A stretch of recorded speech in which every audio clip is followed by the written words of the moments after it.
The hotel keycard refused to work for the fourth time. Brielle Thompson leaned her forehead against the door of room 2847, her body trembling with exhaustion that went bone deep.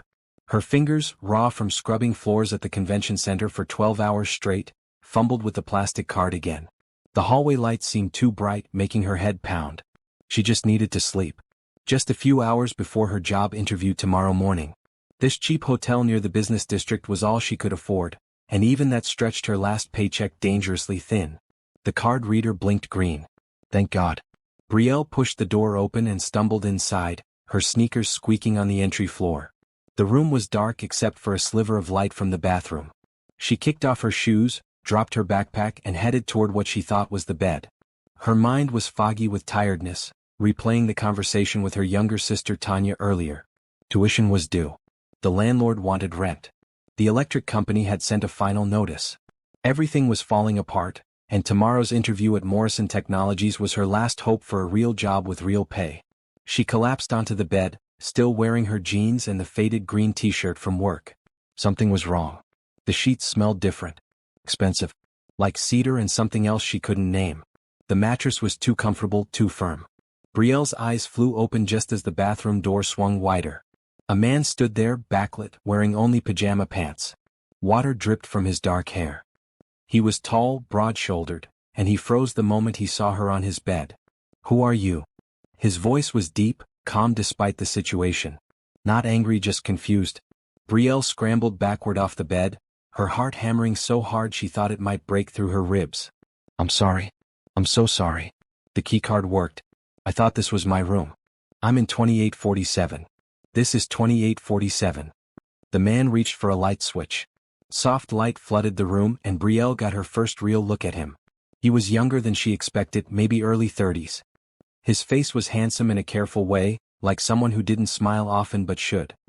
His eyes were a striking blue-gray, studying her with an intensity that made her want to disappear. This is 2947, he said quietly. You're on the wrong floor. Brielle wanted to die right there. Her face burned with embarrassment. I'm so sorry. I worked a double shift and I'm just so tired and I wasn't paying attention to the numbers and the card just worked and I didn't mean to intrude. I'll leave right now. She grabbed her backpack, shoving her feet into her sneakers without tying them. The man held up one hand. Wait, it's okay. You're clearly exhausted. He walked to the desk and picked up the phone. Let me call the front desk and sort this out for you. They probably encoded your card wrong. No, it's fine. I can handle it. Brielle backed toward the door, wanting nothing more than to erase the last 5 minutes from existence. I'm really sorry. Please forget this happened. Are you sure you're all right? The concern in his voice sounded genuine. You look like you're about to collapse. I'm fine. Thank you. I'm sorry again. Brielle yanked open the door and fled into the hallway, her cheeks still burning. She could feel his eyes on her back as she rushed to the elevator. In the elevator, alone, she covered her face with her hands. Of all the humiliating things to happen the night before the most important interview of her life. She'd just broken into some stranger's hotel room and passed out on his bed. What if he called security? What if she got arrested? She couldn't afford a lawyer. She couldn't afford anything. The elevator dinged at the 28th floor. Brielle found her actual room, used her keycard on the correct door this time, and locked herself inside. This room was smaller, cheaper, with a view of an alley instead of the city skyline. She sat on the edge of the bed, her hands shaking. Tomorrow. She just had to get through tomorrow. The interview at Morrison Technologies was at 9 in the morning. Executive assistant position. It paid 3 times what she made now with benefits and normal hours. If she got this job, she could help Tanya finish college. She could pay rent on time. She could stop working herself into the ground. Brielle set her phone alarm for 6, giving herself time to shower and look presentable. She bought one good outfit for the interview, a maroon skirt suit that she'd found at a thrift store. It fit well enough. Would have to be enough. She thought about the man in room 2947. His calm demeanor. The way he'd offered to help instead of yelling at her. Most people would have called security immediately. She'd been lucky. Whoever he was, she hoped she never saw him again. The embarrassment was too much to bear. Brielle forced herself to change into sleep clothes, brush her teeth, and set out her interview outfit. She practiced her answers to common interview questions in the mirror, trying to sound confident and capable instead of desperate. I'm a hard worker. I learn quickly. I'm organized and detail-oriented. The words felt hollow, but she said them anyway. Sleep came in fits and starts, her mind too wired to fully rest. She dreamed of locked doors and wrong numbers, of falling and never hitting the ground. The alarm blared at 6. Brielle dragged herself to the shower, letting the hot water wash away the night's humiliation. Today was a new day. Today was her chance. She dried her hair, applied minimal makeup to hide the dark circles under her eyes, and put on the maroon suit. In the mirror she looked professional, capable, like someone who deserved a good job. The hotel offered free breakfast in the lobby. Brielle grabbed a banana and a cup of coffee, eating quickly while reviewing the company research on her phone. Morrison Technologies was a major player in software development, founded 10 years ago by Ethan Morrison. The company had grown rapidly, now employing over 1,000 people. They were known for innovative solutions and treating employees well. Please let me get this job, Brielle prayed silently. Please let something go right. She arrived at Morrison Technologies headquarters 30 minutes early. The building was glass and steel, modern and impressive. Inside, the lobby was all clean lines and bright colors. A red abstract sculpture dominated the center space. Employees moved past with purpose, dressed in business casual attire, carrying tablets and coffee cups. Brielle checked in with the receptionist, who smiled warmly and directed her to the 15th floor. Mr. Morrison is conducting the final interviews himself today. You're in good hands. The elevator ride up felt endless. Brielle's stomach churned with nerves. She reminded herself to breathe, to smile, to be confident. The doors opened to a sleek office floor with an open layout. A woman in her 50s approached, wearing a crisp blue blouse. Brielle Thompson?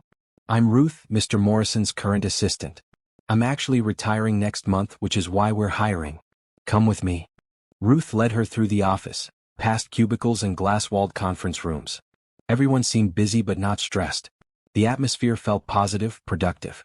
They stopped outside a large corner office with floor-to-ceiling windows overlooking the city. Have a seat here. Mr. Morrison is finishing up with another candidate. He'll call you in shortly. Ruth gestured to a comfortable chair outside the office. Brielle sat, smoothing her skirt, clutching her folder with copies of her resume.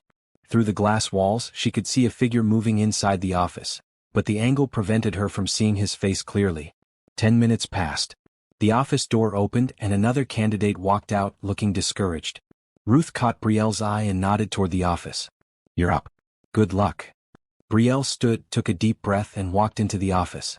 The man behind the desk was turned away, looking out the window at the city below. Brielle stopped just inside the doorway, her rehearsed greeting ready on her lips. He turned around. Brielle's heart stopped. It was him. The man from room 2947. The man whose bedsheet collapsed on last night. Their eyes met, and she saw recognition flash across his face, followed by something else. Surprise. Amusement. Interest. Please sit down, he said, gesturing to the chair across from his desk. His voice was the same, deep and calm. I'm Ethan Morrison. And you're Brielle Thompson. Have you ever made a mistake that changed your entire life? What would you do if your most embarrassing moment led to your biggest opportunity? Drop a comment below telling me your thoughts, and don't forget to subscribe for the next chapter. You won't believe what happens next. Brielle's legs moved on autopilot, carrying her to the chair even as her mind screamed at her to run. This couldn't be happening. Of all the companies in the city, of all the positions she could have applied for, she'd walked straight into the office of the man she'd accidentally invaded last night. Ethan Morrison, Billionaire CEO. The man whose bedsheet collapsed on. She sat down carefully, trying to keep her hands from shaking. Her folder slipped and papers scattered across his desk. I'm sorry. I'm so sorry. It's all right. Ethan gathered the papers, his fingers brushing hers briefly. Take a breath. I don't bite. Brielle looked at him properly for the first time in good lighting. He wore a blue button-down shirt, no tie, sleeves rolled to his elbows. His dark hair was neat now, styled professionally. Those blue-gray eyes held a hint of warmth that hadn't been there in the dim hotel room. He looked every bit the successful CEO, confident and in control. I should explain about last night, Brielle started, her voice shaky. I was exhausted from work and the hotel gave me the wrong keycard encoding, and I went to the wrong floor by accident, and I know it looks terrible but I swear I didn't mean to break into your room. I know. Ethan leaned back in his chair, studying her with that same intensity from last night. I called the front desk after you left. They confirmed the error. Your keycard was programmed for the 29th floor instead of the 28th. It happens more often than you'd think. Relief flooded through Brielle so strongly she felt lightheaded. Thank you for checking. I was worried you'd think I was some kind of stalker or criminal. You're neither of those things. Ethan opened her folder, scanning her resume. You're a hard worker holding down 3 jobs while putting your sister through college. That's impressive. You read my application that thoroughly? I read every application that makes it to the final interview stage. He looked up at her. Your experience is limited, but your references are glowing. Your former managers all said the same thing. You're reliable, quick to learn, and you never complain. Those qualities matter more than years of experience sometimes. Brielle felt a tiny spark of hope. Maybe the hotel incident wouldn't ruin this after all. I may not have worked in a corporate environment before, but I'm a fast learner. I'm organized, I pay attention to details, and I'm not afraid of hard work. I can see that. Ethan set down the resume. Tell me about your current jobs. What do you do? I clean offices at the convention center from 6 in the evening until 6 in the morning, 4 nights a week. On my off days, I work at a diner during breakfast and lunch rush. On weekends, I do data entry from home for a small accounting firm. Brielle met his eyes. It's a lot, but my sister's education is worth it. Tanya is studying engineering. She's brilliant. She deserves every opportunity one can give her. What about your opportunities? Ethan asked quietly. What do you want, Brielle? The question caught her off guard. No one ever asked her what she wanted. I want stability. I want to work one job that pays enough to live on. I want to stop being so tired all the time. I want to help my sister without drowning in bills. She paused. And I want to learn. I want to grow. I want to be good at something meaningful. Ethan nodded slowly. This position would give you all of that. But it's demanding in different ways. I work long hours. I travel frequently. I need an assistant who can keep up, who can think ahead, who can handle pressure without falling apart. The pay is excellent, the benefits are comprehensive, but you'd be earning every penny. I can handle it, Brielle said firmly. I've been handling pressure my entire life. At least this pressure would come with health insurance and a 401k. A smile tugged at Ethan's lips, the first real one she'd seen. It transformed his face, making him look younger, more approachable. Fair point. He stood, walking to the window. I'm going to be honest with you. Of the 5 candidates I've interviewed today, you're the least experienced. But you're also the most determined. I've built this company by taking calculated risks on people who prove their worth through action, not just credentials. Brielle's heart hammered. Was he about to offer her the job? I'd like to offer you a trial period, Ethan continued, turning to face her. 1 month. You'd start as my executive assistant with full pay and benefits.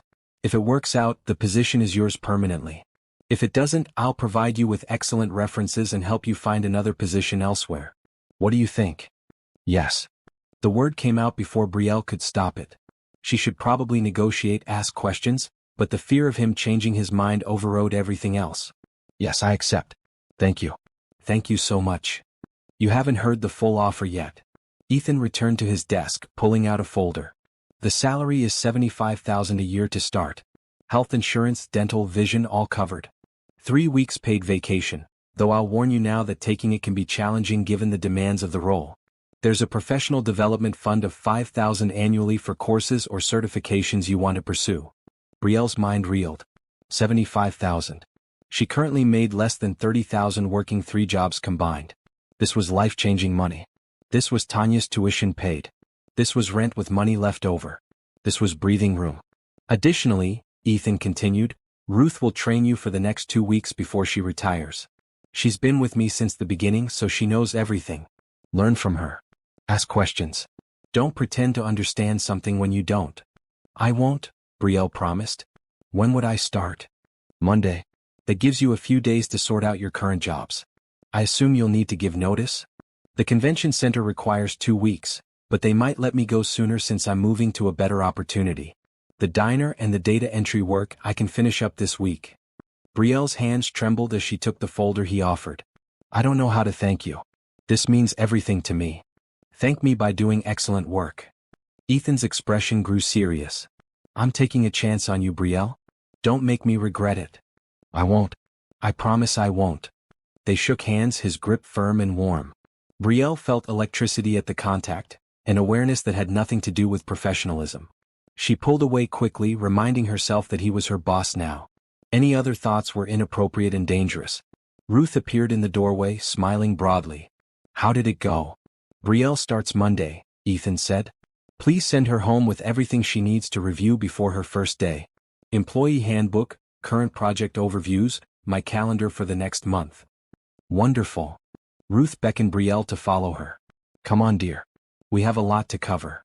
Brielle left Ethan's office in a daze. Ruth led her to a smaller office down the hall and spent the next hour going over policies, procedures, and expectations. She provided Brielle with a laptop to use over the weekend, along with a thick binder of materials. Don't try to memorize everything, Ruth advised. Just familiarize yourself with how things work. You'll learn by doing. And don't let Ethan intimidate you. He seems stern, but he's actually quite kind. He just doesn't show it openly. Can I ask you something? Brielle hesitated. Why are you retiring? You seem to love this job. Ruth's smile turned wistful. I do love it. But my husband has been patient for 10 years while I gave most of my time to this company. Now he wants to travel, to enjoy our retirement together, and he deserves that. Sometimes you have to know when to step back and let someone else take over. I'll do my best to fill your shoes. You'll do more than that. Ruth patted her hand. You'll make this role your own. Just be yourself, work hard, and remember that Ethan values honesty above everything else. If you make a mistake, tell him. If you don't know something, ask. He can't stand people who pretend or hide things. By the time Brielle left Morrison Technologies, it was past noon. She walked to the bus stop, clutching the laptop bag and binder, her mind spinning with everything that had happened. 24 hours ago, she'd been collapsing from exhaustion in a stranger's hotel room. Now she had a real job with a real salary and real benefits. The bus ride home felt surreal. Brielle stared out the window at the city passing by, seeing it differently now. She had a place here. A purpose. A future that extended beyond survival. Her apartment was a tiny studio in a building that had seen better decades. The paint peeled, the appliances barely worked, and the neighbors were loud, but it was hers. Brielle set down her things and immediately called Tanya. Hey sis, Tanya answered, her voice bright. How did the interview go?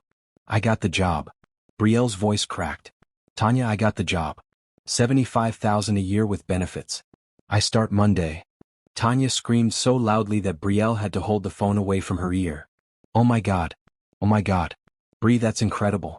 I'm so proud of you. I knew you could do it. You can stay in school, Brielle said, tears streaming down her face. I can pay your tuition. You don't have to worry anymore. Neither do you.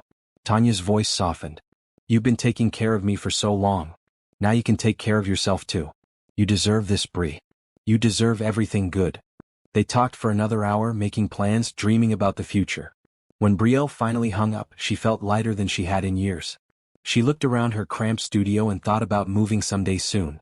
Maybe a one-bedroom. Maybe in a safer neighborhood. Maybe with windows that actually sealed properly. That evening, Brielle opened the laptop Ruth had given her and started reviewing the materials. Ethan's calendar was packed with meetings, conference calls, and business trips. She studied his preferences, the way he structured his days, the projects he was currently managing. The man worked constantly, often starting before 7 in the morning and going until well past 6 at night. She read through the employee handbook, familiarizing herself with company policies. Morrison Technologies offered impressive benefits, including tuition reimbursement for employees who wanted to continue their education. Brielle bookmarked that section, thinking about finishing her own degree someday. The weekend passed in a blur of preparation. Brielle gave notice at her jobs, though the convention center asked her to work through the next week for proper transition. She agreed, planning to work nights and train during the day. It would be exhausting, but she'd been exhausted before. This time the exhaustion had a purpose. Sunday night, Brielle laid out her maroon suit for Monday morning. She set 3 alarms, terrified of oversleeping on her first day. She reviewed her notes one more time, then forced herself to sleep. When Monday morning arrived, Brielle was ready. She dressed carefully, caught the bus downtown, and arrived at Morrison Technologies 15 minutes early. Ruth met her in the lobby with a warm smile. Ready for your first day? More than ready, Brielle replied. The elevator ride to the 15th floor felt different now. This time she belonged here. This time she wasn't just hoping. She was becoming. Ruth led her to a desk directly outside Ethan's office. The space was organized, efficient, with dual monitors and a phone system that looked complicated. This is your station. Everything you need is here. Let's start with the basics. The morning flew by as Ruth walked Brielle through daily tasks. How to manage Ethan's calendar, screen his calls, prioritize emails, prepare briefing documents for meetings. Brielle took notes frantically, asking questions, trying to absorb everything at once. Ethan emerged from his office around 10, dressed in a gray suit that probably cost more than Brielle's entire wardrobe. He nodded at her. "How's the training going?" "Good," Brielle said, hoping she sounded more confident than she felt. "Ruth is an excellent teacher." "She is." Ethan handed her a folder. "I need these contracts reviewed and summarized by 2. Highlight anything unusual or concerning. Ruth will show you the format I prefer." "I'll have it done," Brielle promised. As Ethan returned to his office, Ruth leaned over. "See? Not so scary. Now, let me show you how he likes his contract summaries." By the end of the day, Brielle's head ached from information overload, but she'd completed every task assigned to her. The contract summaries were done by 1:30. She'd managed Ethan's calls without major errors. She'd learned the coffee and lunch preferences of half the executive team. Ruth looked at her with approval as 5 o'clock approached. "You did well today. Really well. Most new assistants are overwhelmed on day 1, but you kept up. Thank you for being patient with me. Come in early tomorrow. We'll cover the travel coordination system. Ethan has a trip to Seattle next week, and you'll need to know how to manage his arrangements." Brielle nodded, gathering her things. As she left, Ethan called out from his office. "Brielle, a moment." She stepped into his office, nervous despite the successful day. Ethan looked up from his computer. "Your contract summaries were thorough and clear. Good work." "Thank you, Mr. Morrison." "Ethan is fine when it's just us," he said. "Save the formality for when clients or board members are around. And Brielle, about the hotel incident, I want you to know it doesn't affect my opinion of you professionally. That was an unfortunate accident. This is a fresh start." "I appreciate that," Brielle said softly. "More than you know." He studied her for a long moment, something unreadable in his expression. Then he nodded. "Have a good evening. See you tomorrow." Brielle left Morrison Technologies feeling accomplished and exhausted in equal measure. The bus ride home gave her time to process everything. She'd survived her first day. She'd done good work. She hadn't embarrassed herself or proven Ethan wrong for hiring her. When she got home, there was an email waiting from HR.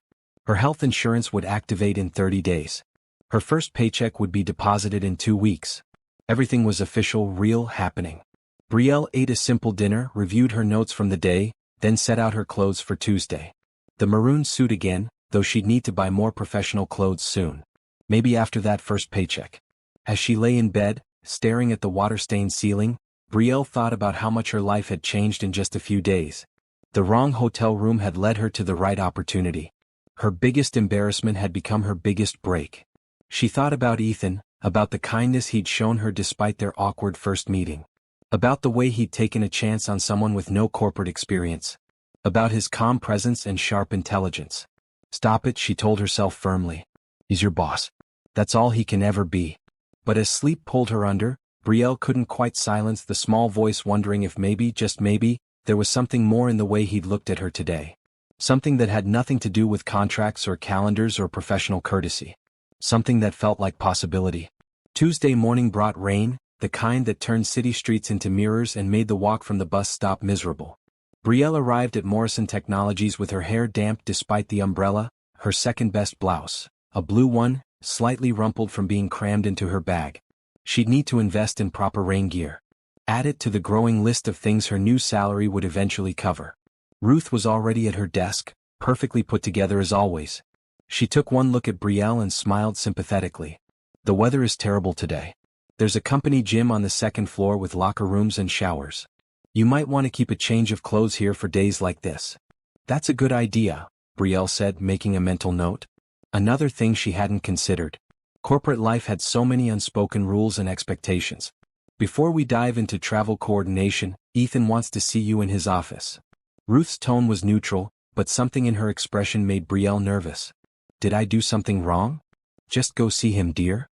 Brielle knocked on Ethan's door, her stomach twisting. He looked up from his laptop, gesturing her inside. "Close the door and have a seat." This felt ominous. Brielle sat, her hands clasped tightly in her lap. Had her contract summaries been wrong? Had she made some error she wasn't aware of? Ethan studied her for a moment, then pulled out a card. This is a company credit card in your name. It has a monthly limit of $5,000 for work-related expenses. I don't understand.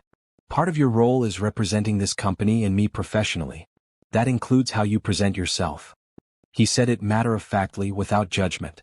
You're going to need appropriate business attire, which I know can be expensive on short notice before your first paycheck. Use the card for that. Also for lunch when you're working through meetings, transportation when needed, and any other reasonable professional expenses.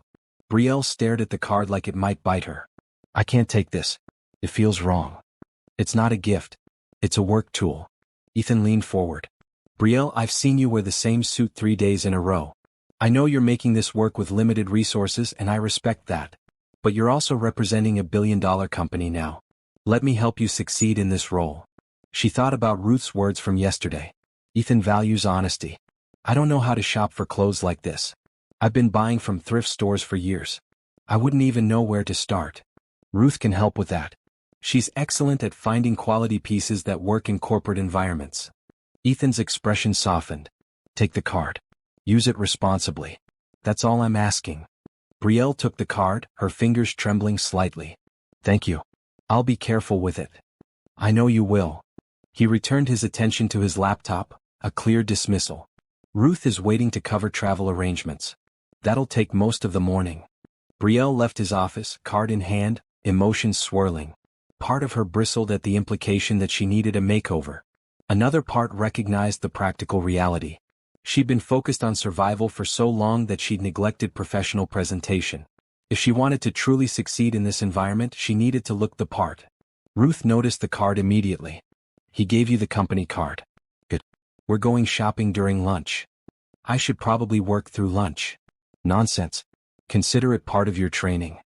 Ruth winked. Besides, Ethan specifically told me to take you. He's not subtle when he's trying to help people. They spent 2 hours in a nearby department store during the lunch break. Ruth moved through the racks with practiced efficiency, pulling pieces in rich blues, deep maroons, professional greens, and crisp whites. She steered Brielle toward classic cuts that would last, away from trendy items that would date quickly. Quality over quantity, Ruth explained, holding up a blue blazer. 5 excellent pieces you can mix and match, beat 15 mediocre ones. Try this. Brielle tried on what felt like 100 items. Ruth had an eye for fit and style, knowing instantly what worked and what didn't. By the time they finished, Brielle had 3 complete professional outfits, 2 pairs of shoes, a proper work bag, and a raincoat. This is too much, Brielle protested as they checked out. The total was just under $2,000, more than she'd spent on clothes in the last 5 years combined. It's an investment in your career, Ruth said firmly. Trust me on this. Now come on, we need to get back for the 2 o'clock meeting. The afternoon passed in a blur of information about travel arrangements. How to book flights, coordinate hotels, arrange ground transportation, plan efficient meeting schedules across time zones. Ethan traveled frequently for business, and keeping his trips organized was a critical part of the assistant role.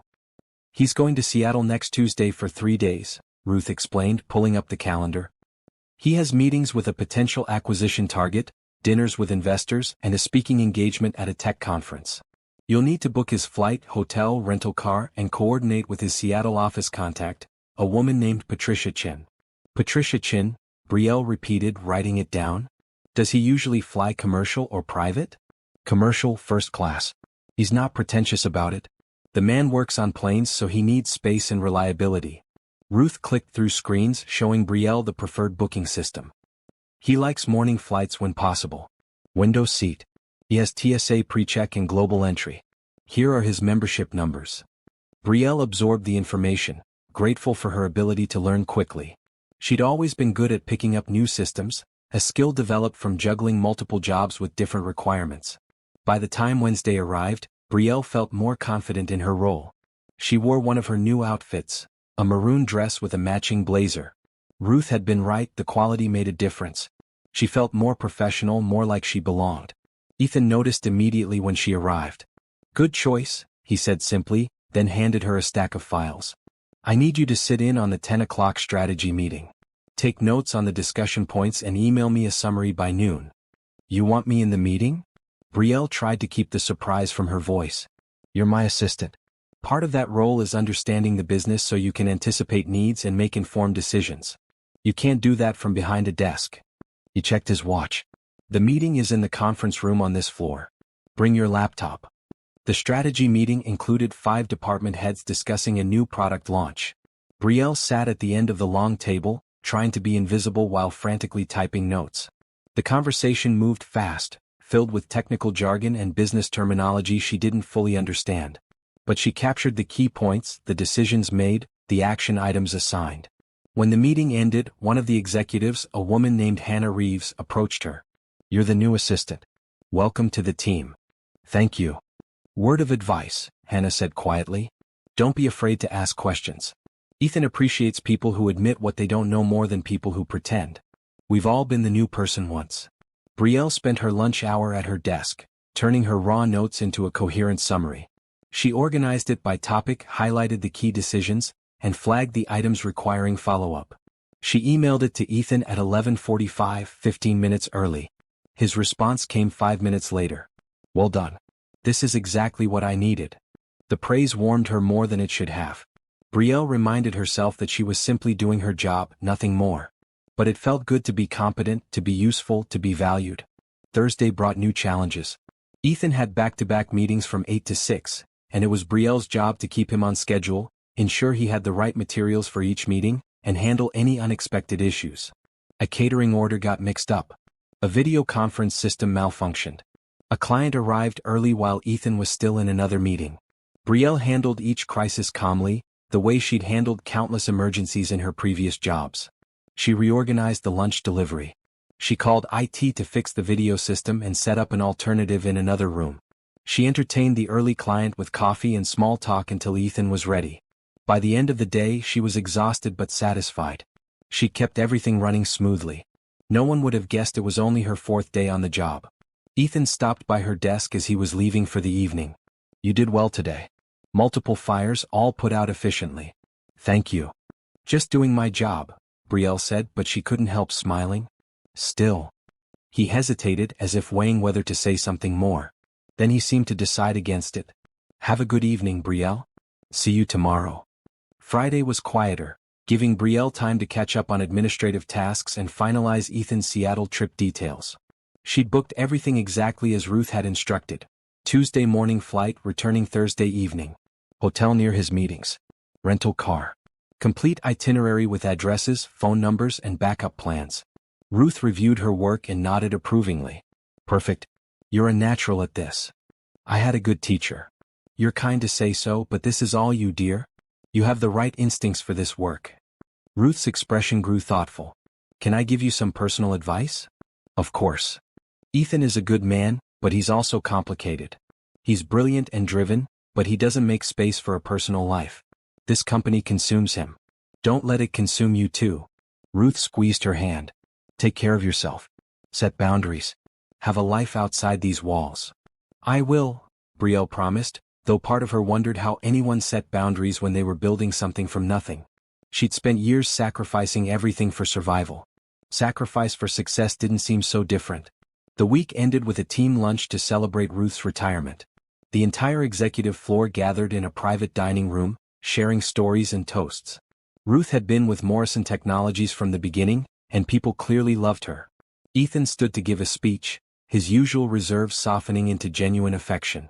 "Ruth, you've been more than an assistant. You've been a partner, a conscience, and occasionally a reality check I didn't want but needed. This company wouldn't be what it is without you. Thank you for everything." The room erupted in applause. Ruth wiped tears from her eyes, smiling broadly. Brielle felt a pang of sadness, realizing she'd only known this woman for a week. Ruth had been kind to her, patient, welcoming. She would miss her guidance. After the lunch, Ruth pulled Brielle aside. "Monday is my last day. It'll be just final paperwork and transition notes. Tuesday you're on your own. You're ready for this, but it'll feel overwhelming at first. Give yourself grace." "I'm scared," Brielle admitted. "What if I mess up?" "You will mess up," Ruth said matter-of-factly. "Everyone does. The key is how you handle it. Admit the mistake, fix it, and learn from it. Ethan respects that more than perfection." Monday came too quickly. Ruth's last day was bittersweet, filled with final instructions and farewells. By 3 o'clock her desk was cleared, her personal items packed. She hugged Brielle tightly. "Take care of him," Ruth whispered. "He needs someone who will challenge him, not just agree with everything. I think you might be that person." Then she was gone, and Brielle was alone at her desk, staring at Ethan's packed calendar for the week ahead. Seattle trip starting tomorrow. Conference call scheduled for Wednesday despite the travel. A board meeting Thursday evening when he returned. She could do this. She had to do this. Ethan emerged from his office at 5, briefcase in hand. "I'm heading out to prepare for tomorrow. You should too. Get some rest. Travel packet is complete and emailed to you," Brielle said. "Paper backup is in your briefcase.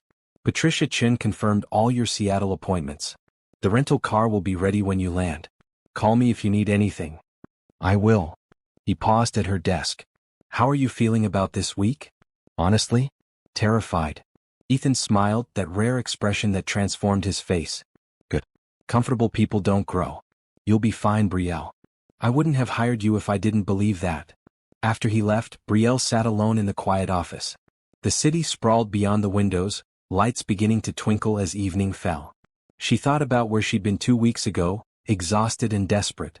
She thought about where she was now, sitting at a desk in a billion-dollar company, wearing professional clothes, doing meaningful work. The journey wasn't over.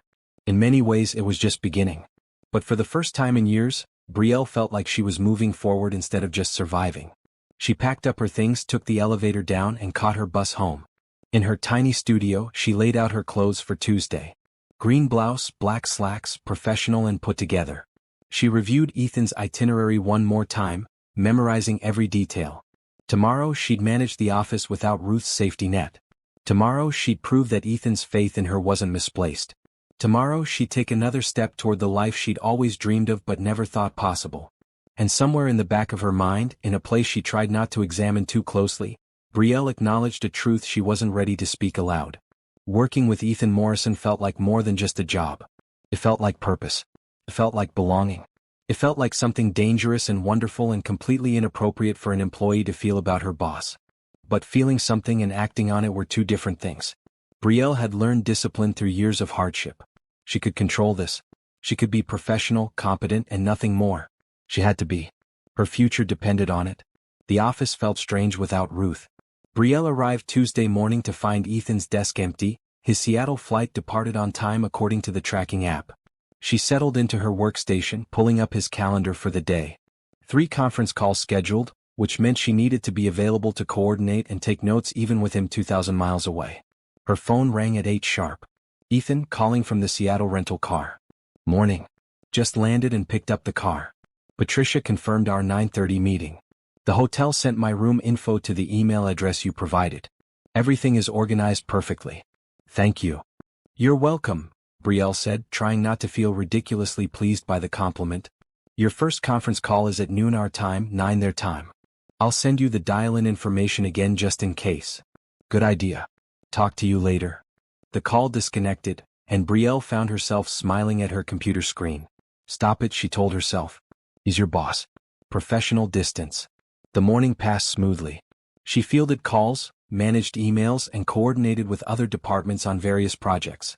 At noon, she dialed into Ethan's first conference call to take notes. He sounded confident and in control, discussing contract terms with a potential client. Brielle captured the key points, already translating them into the summary format she'd learned he preferred. Wednesday brought a new challenge. Hannah Reeves stopped by Brielle's desk mid-morning looking stressed. "Is Ethan available? We have a problem with the Jennings account. He's in meetings all day in Seattle. Can I help?" Hannah hesitated, clearly uncertain about trusting the new assistant. "The client is threatening to walk because of a billing error. It's a 6-figure account. I need Ethan's approval to waive late fees and offer a discount to smooth things over." Brielle thought quickly. "What's the total we're talking about?" "Late fees are $1,500.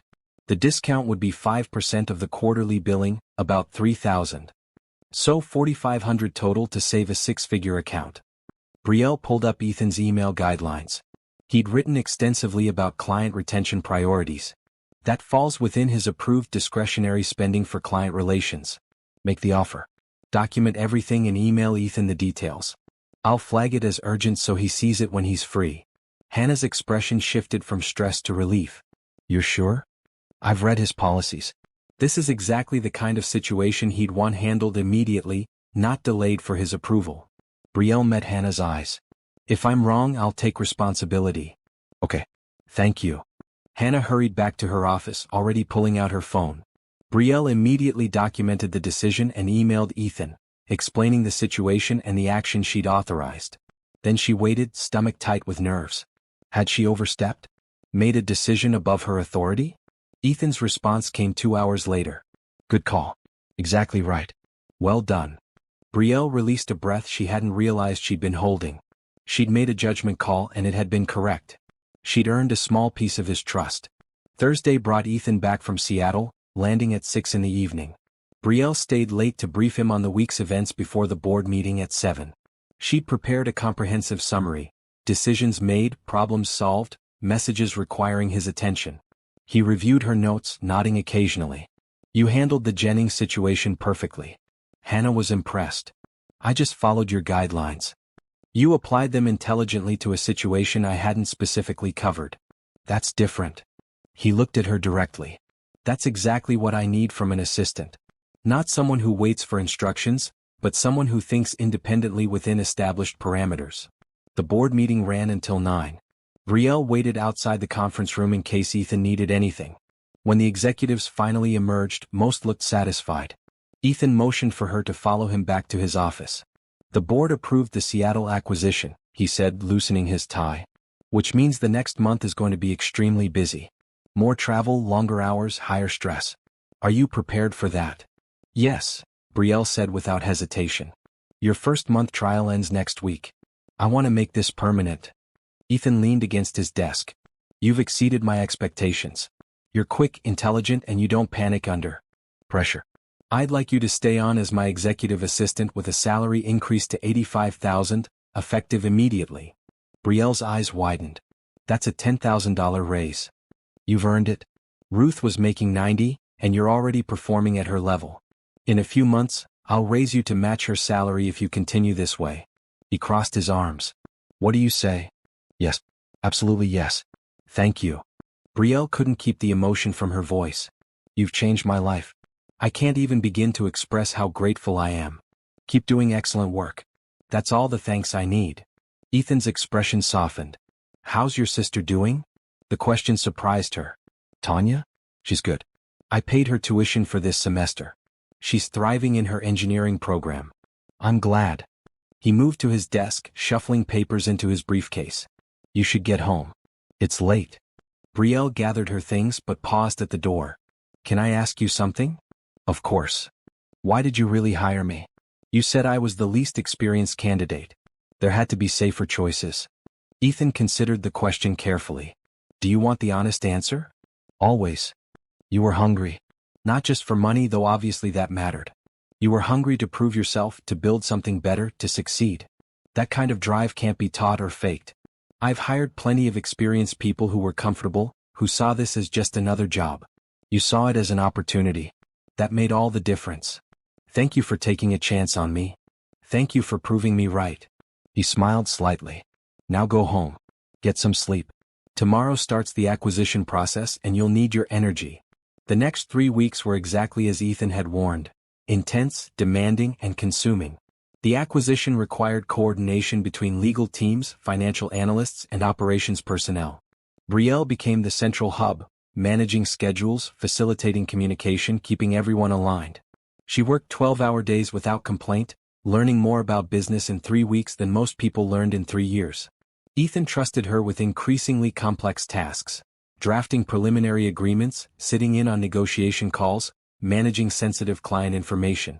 One evening, nearly a month into her employment, Brielle was working late when Ethan emerged from his office looking frustrated. Problem? She asked. The Seattle team keeps sending incomplete reports. I need full financial projections, not partial data. He rubbed his eyes tiredly. I'm going to have to fly out there again next week and sit with them directly. Brielle pulled up the relevant files. Actually, I have the complete projections. Patricia sent them to me yesterday with a note that she wasn't sure they were in the format you wanted. I reformatted them according to your preferences and was planning to review them with you tomorrow. Ethan stared at her. You have the complete projections? Right here. She turned her screen toward him. Revenue forecasts, cost analyses, market comparison, risk assessment. All formatted to match your standard template. He studied the data, his expression shifting from frustration to surprise to something like admiration. This is exactly what I needed. When did you have time to reformat all this? During lunch and after hours. It needed to be done. Ethan pulled up a chair next to her desk, reviewing the projections in detail. They worked side by side for the next hour, with him asking questions and her navigating through the data sheet organized. At some point, their proximity registered. His shoulder nearly touching hers, the scent of his cologne, the way his voice lowered when he concentrated. Professional distance, Brielle reminded herself firmly. This means nothing. But when Ethan finally leaned back, his expression was warm in a way she'd rarely seen. You constantly surprise me. In the best way. I'm just doing my job. You're doing far more than that. He stood, stretching his back. You should go home. It's almost 10. What about you? I'll finish up here and head out soon. Brielle saved her work and shut down her computer. As she gathered her coat, Ethan spoke again. Brielle, I want to do something for you. Your sister, Tanya, you mentioned she's in an engineering program. Which school? State University. It's a good program, affordable? What if she could go somewhere better? Top-tier engineering school, full ride. Brielle froze. What are you suggesting? Morrison Technologies has a scholarship fund for dependents of employees. Full tuition, room and board for qualified students pursuing STEM degrees. Tanya would need to apply and meet the academic criteria, but from what you've told me, that wouldn't be an issue. That's too much, Brielle said automatically. I can't accept that. It's not a gift. It's a company benefit available to all employees. Ruth's niece used it for medical school. The scholarship exists specifically to support people like Tanya. Ethan's tone was matter-of-fact. All I'm suggesting is that you make your sister aware of the opportunity. Whether she applies is up to her. Brielle's throat tightened with emotion. The scholarship would mean Tanya could transfer to a top engineering program.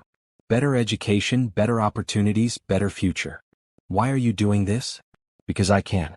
Because your sister deserves every chance to succeed. Because watching you work yourself to exhaustion to support her education reminded me that talent and determination matter more than privilege. He met her eyes.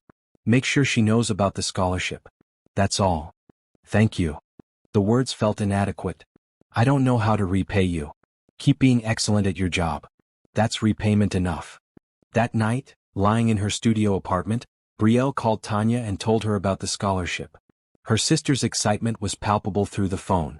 MIT has one of the best engineering programs in the country, Tanya said breathlessly. If I could get in there, Brie, it would change everything. Then apply, Brielle encouraged. You're smart enough. You deserve this. After they hung up, Brielle stared at her ceiling and thought about Ethan. He'd given her a job, a salary that changed her life, professional growth, and now this opportunity for her sister. He'd done it all without fanfare, without expecting gratitude or recognition. She was falling for him. The realization hit her with uncomfortable clarity. Not because he was wealthy or powerful, but because he was kind in ways that mattered. Because he saw her not as someone to pity but as someone to invest in. Because he'd taken a chance on her when no one else would. This is dangerous, she told herself. This can't happen. He's your boss. This would ruin everything. But knowing something and feeling something were two different things. And Brielle was feeling things that went far beyond professional admiration. Things that kept her awake at night. Things that made her heart race when he smiled at her. Things that made every conversation feel charged with possibility. Things that absolutely, definitely could not be acted upon. Not if she wanted to keep this job. Not if she wanted to maintain her professionalism.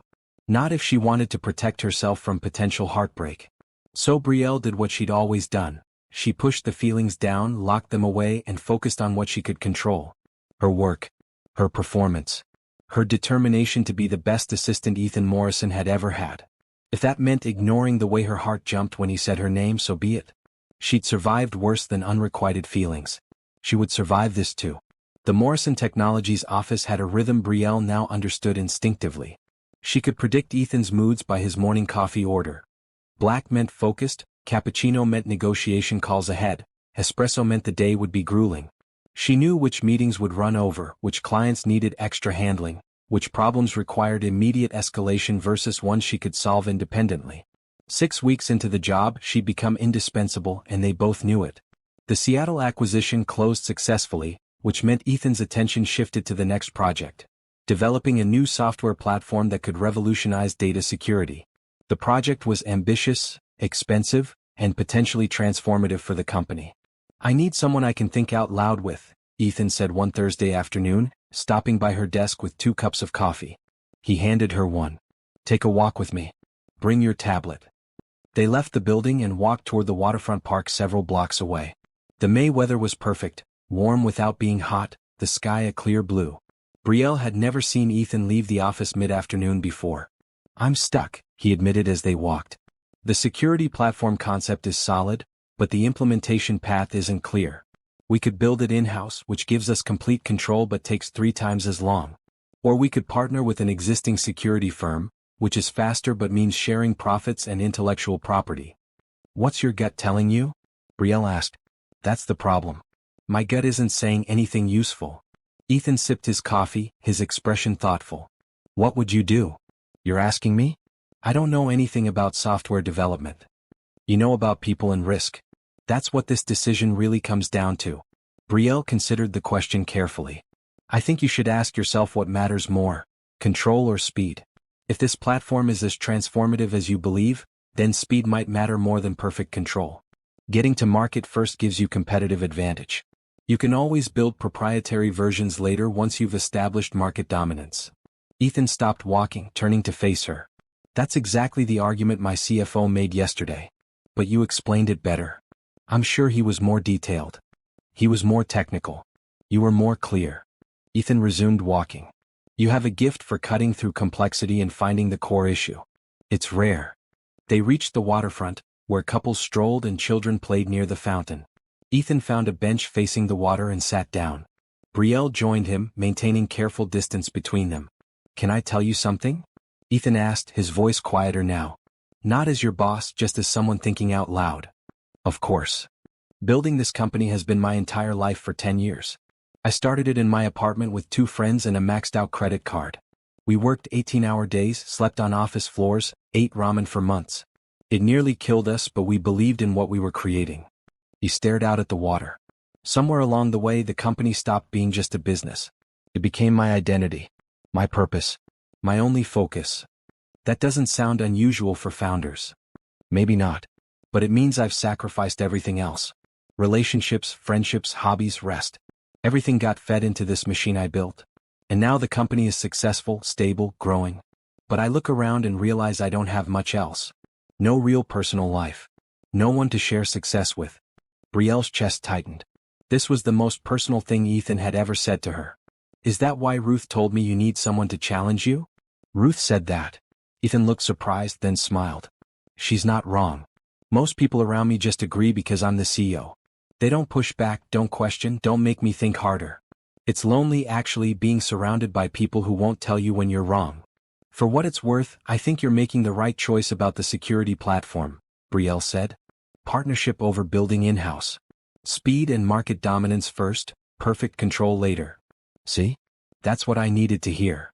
Ethan turned to look at her directly. "You're not afraid to state opinions. You don't hedge or soften things unnecessarily. I appreciate that more than you know." Their eyes met and something passed between them. Awareness, recognition. A connection that went beyond professional respect. Brielle looked away first, her heart pounding. "We should get back," she said, standing quickly. "You have a 3 o'clock call. Right?" Ethan rose and they walked back to the office in silence, but it was a comfortable silence. A silence between 2 people who understood each other.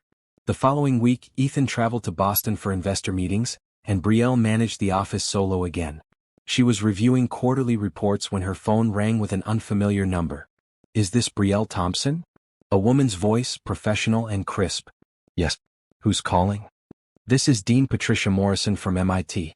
I'm calling about Tanya Thompson's scholarship application." Brielle's heart stopped. "Is she all right?" "She's more than all right. I wanted to personally inform you that Tanya has been accepted to MIT's engineering program with a full Morrison Technology Scholarship. Her application was outstanding. We're thrilled to have her join us this fall." Brielle covered her mouth, tears streaming down her face. "Thank you. Thank you so much." After the call ended, she sat at her desk crying quietly, overwhelmed with gratitude and relief. Tanya was going to MIT. Her brilliant little sister was going to one of the best schools in the world, and she wouldn't have to worry about money. Ethan called an hour later from Boston. "How's everything there?" "Good. Your calls went well. The contracts are ready for your review when you return." Brielle hesitated. "And I got a call from MIT. Tanya was accepted with the scholarship." "That's wonderful. Congratulations." The warmth in Ethan's voice was genuine. "You must be proud of her." "I am. And grateful to you for making it possible." "I didn't make it possible. The scholarship committee reviewed her application blind. They chose her on merit." He paused. "Though I'm glad the opportunity was available. She'll do great things, Brielle. Just like her sister." After they hung up, Brielle sat with those words. Just like her sister. Ethan saw potential in her the way she saw it in Tanya. He believed she could do great things too. The next month blurred past in a whirlwind of work. The security platform partnership moved forward, requiring extensive negotiations and planning. Ethan brought Brielle into more meetings, valued her input, trusted her judgment. She became his sounding board, his second opinion, his right hand. They developed a comfortable rhythm of working together. Late nights in the office, brainstorming solutions to complex problems. Early morning strategy sessions over coffee.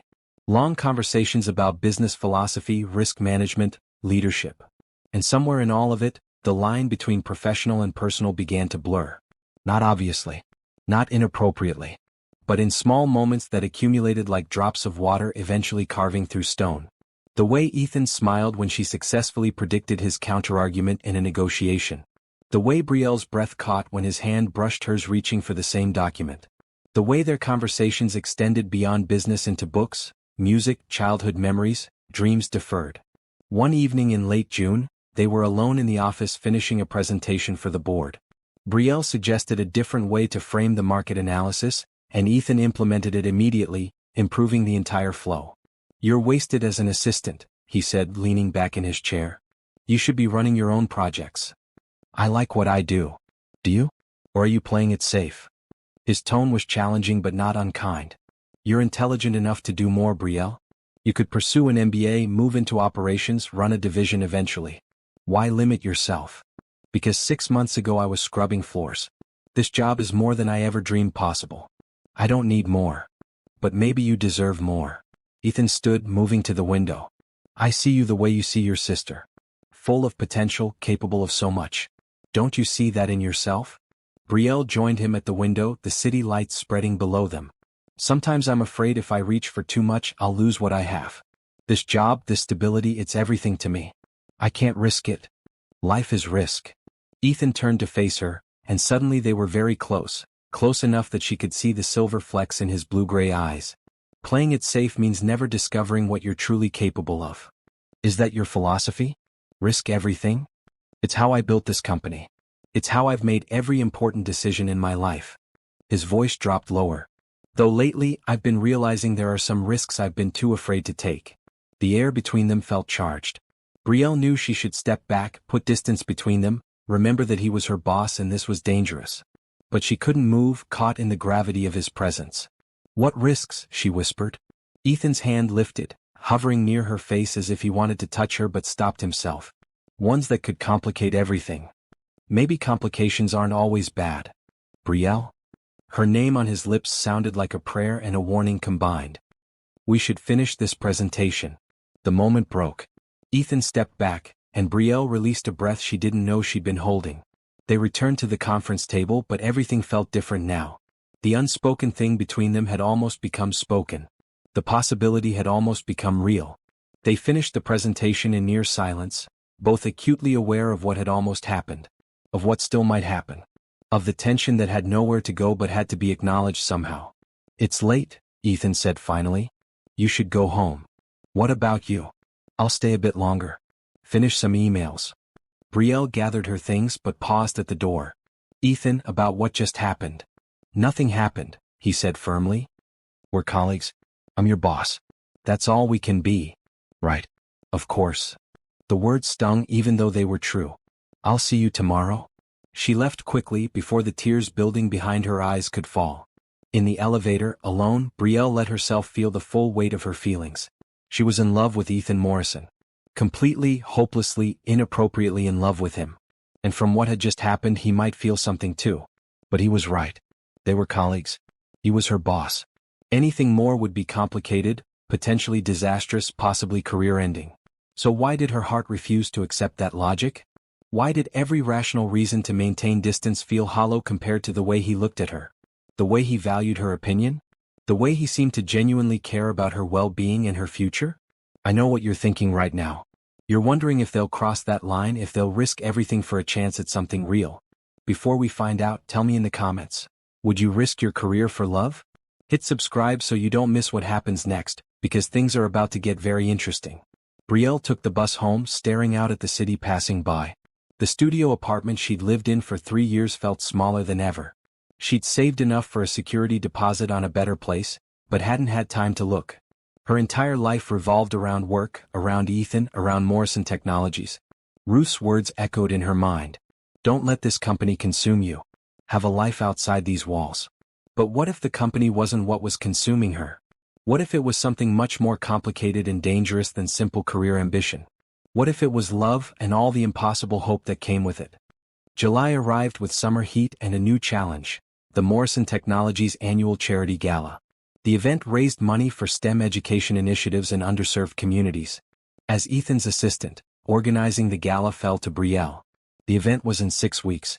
Budget, $500,000.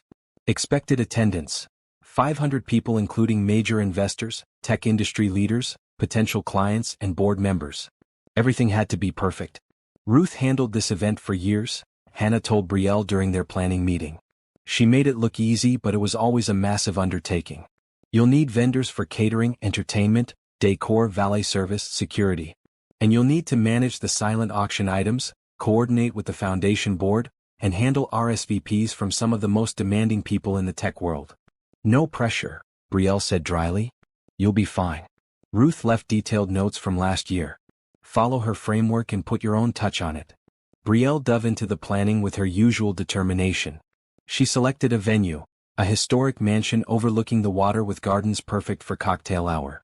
She hired a catering company known for excellent food and reliability. She coordinated with florists, musicians, and event planners. But the hardest part was managing Ethan's expectations.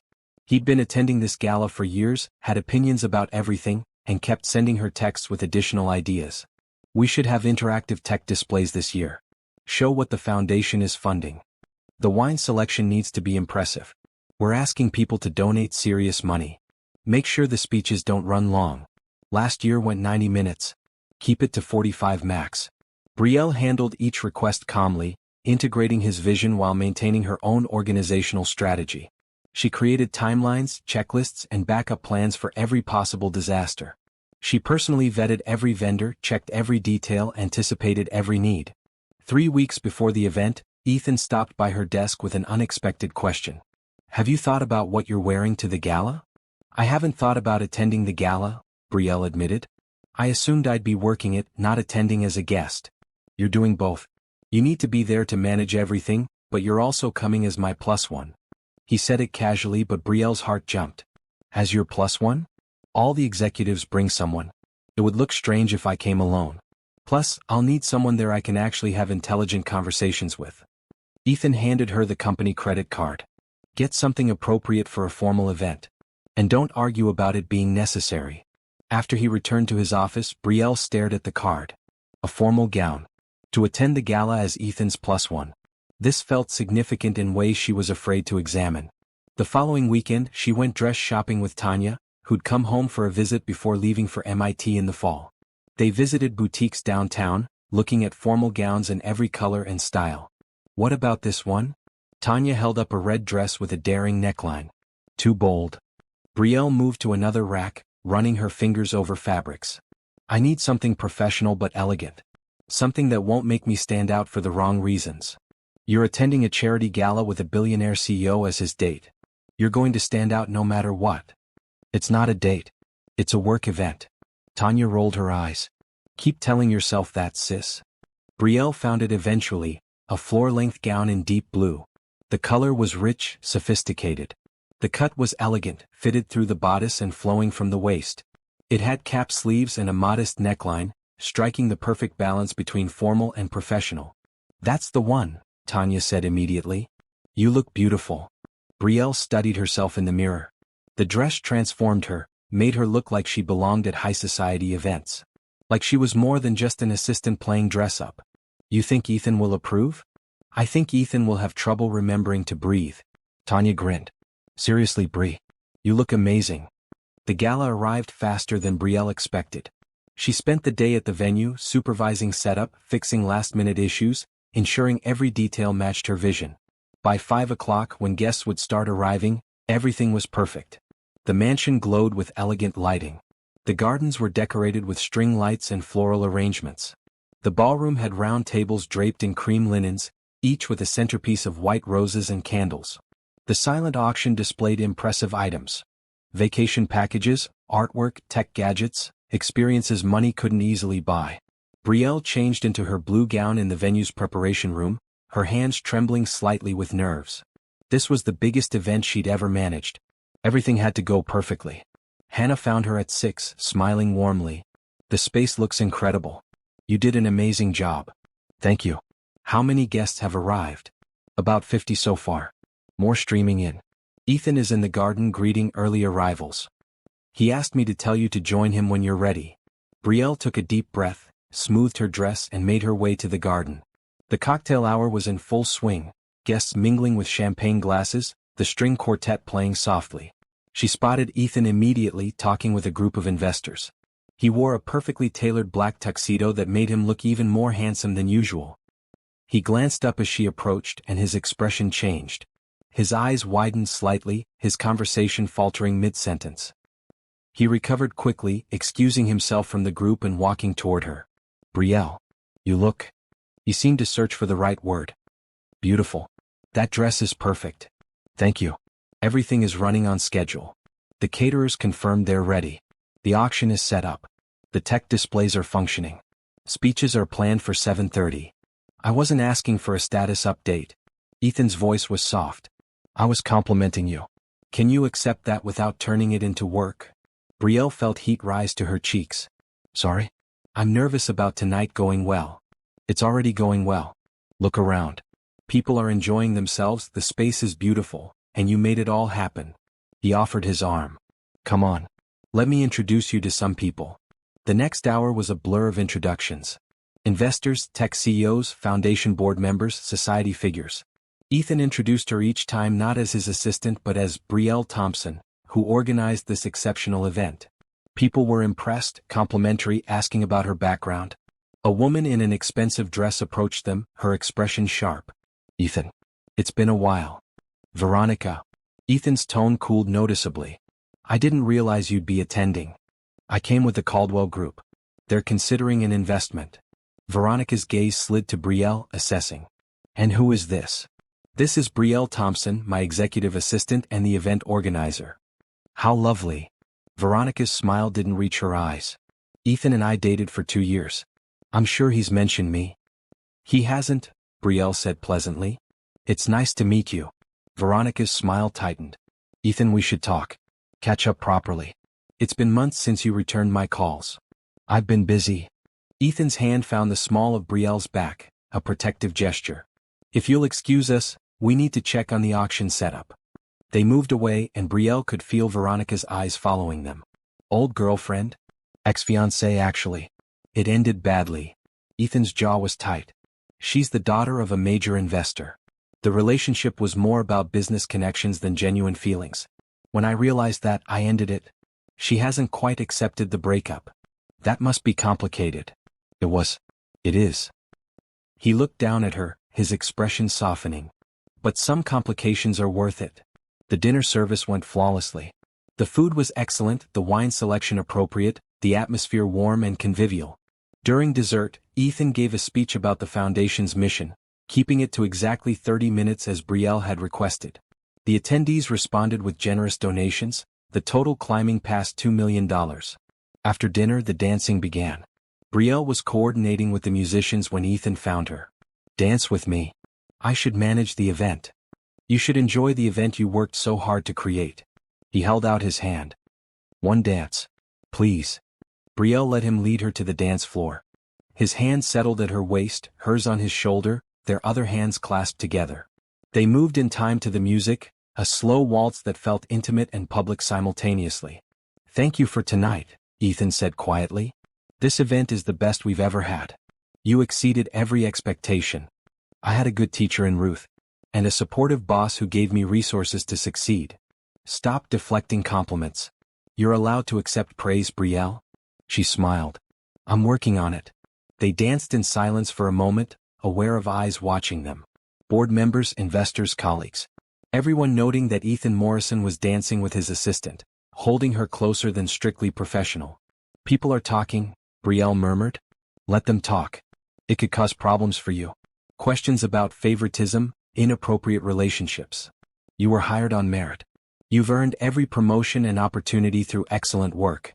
Anyone who questions that can address their concerns with me directly. His voice was firm. I won't let gossip undermine your accomplishments. The song ended, but Ethan didn't immediately release her. They stood on the dance floor, connected, the moment stretching. Then he stepped back, breaking the spell. I should probably mingle more, he said. Make sure I talk to all the major donors. And I should check on the auction closing. They separated, returning to their respective duties.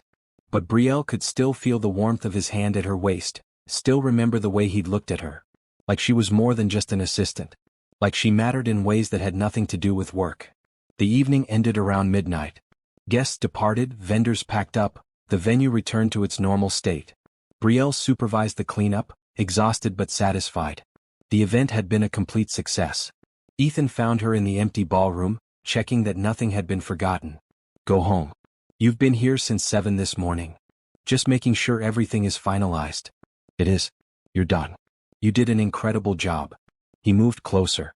Brielle, tonight when we were dancing I should have said something.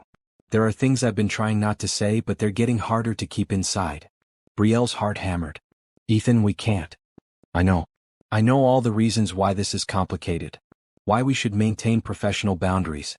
But I also know that I haven't been able to stop thinking about you. Not as my assistant, but as someone who matters to me personally.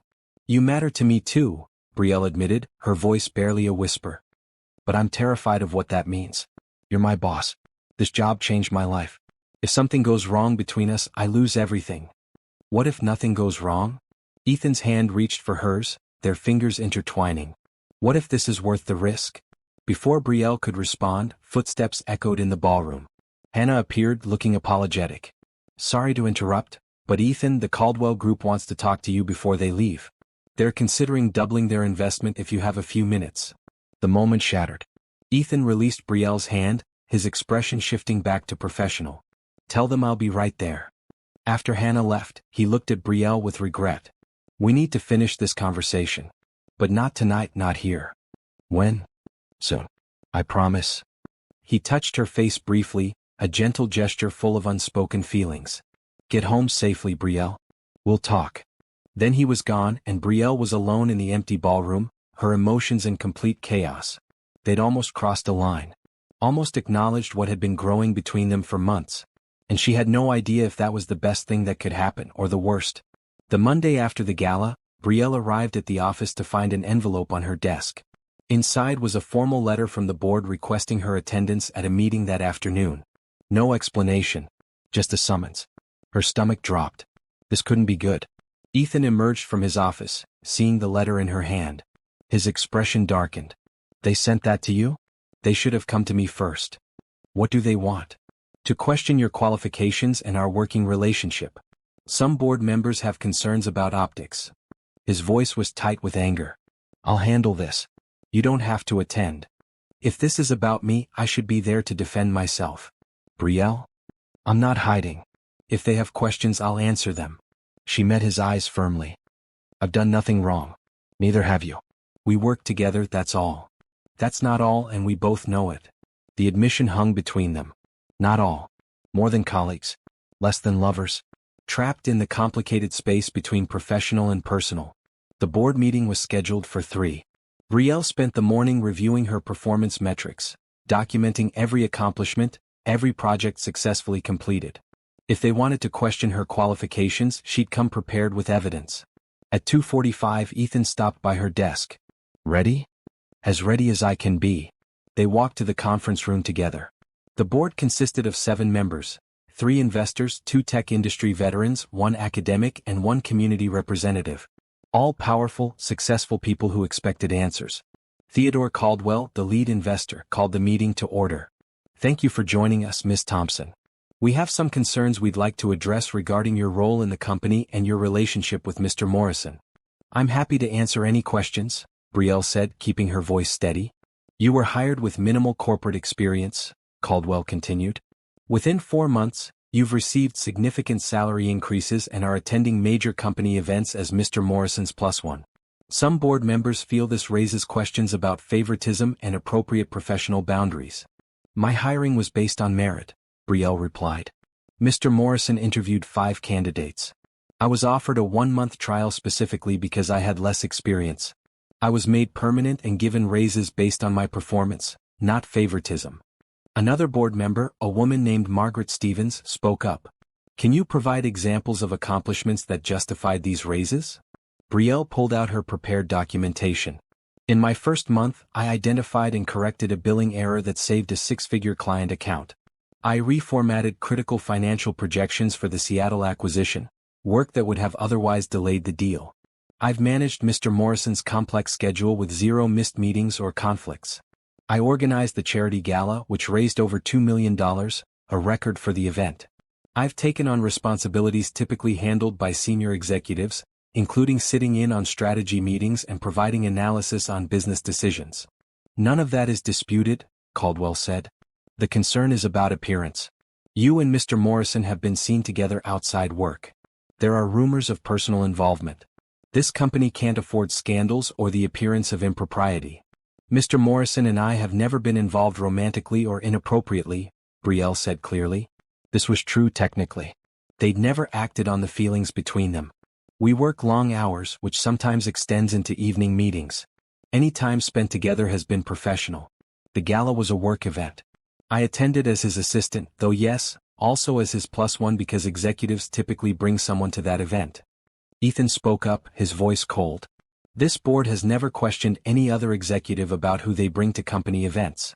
It's interesting that Brielle is being scrutinized when male executives regularly bring girlfriends, spouses, or dates without issue. That's different, Stevens said. How? Because she's my assistant? Because she's young? Because she's a woman? Ethan's tone was sharp. Or is it because you're uncomfortable with the fact that I hired someone from outside traditional corporate pipelines and she's exceeding your expectations? Ethan, no one is attacking Ms. Thompson's work, Caldwell said. We're raising legitimate concerns about optics and professional boundaries. You're the CEO. Your actions are scrutinized more than others. We need to ensure there are no conflicts of interest. There aren't. Brielle reports to me, yes.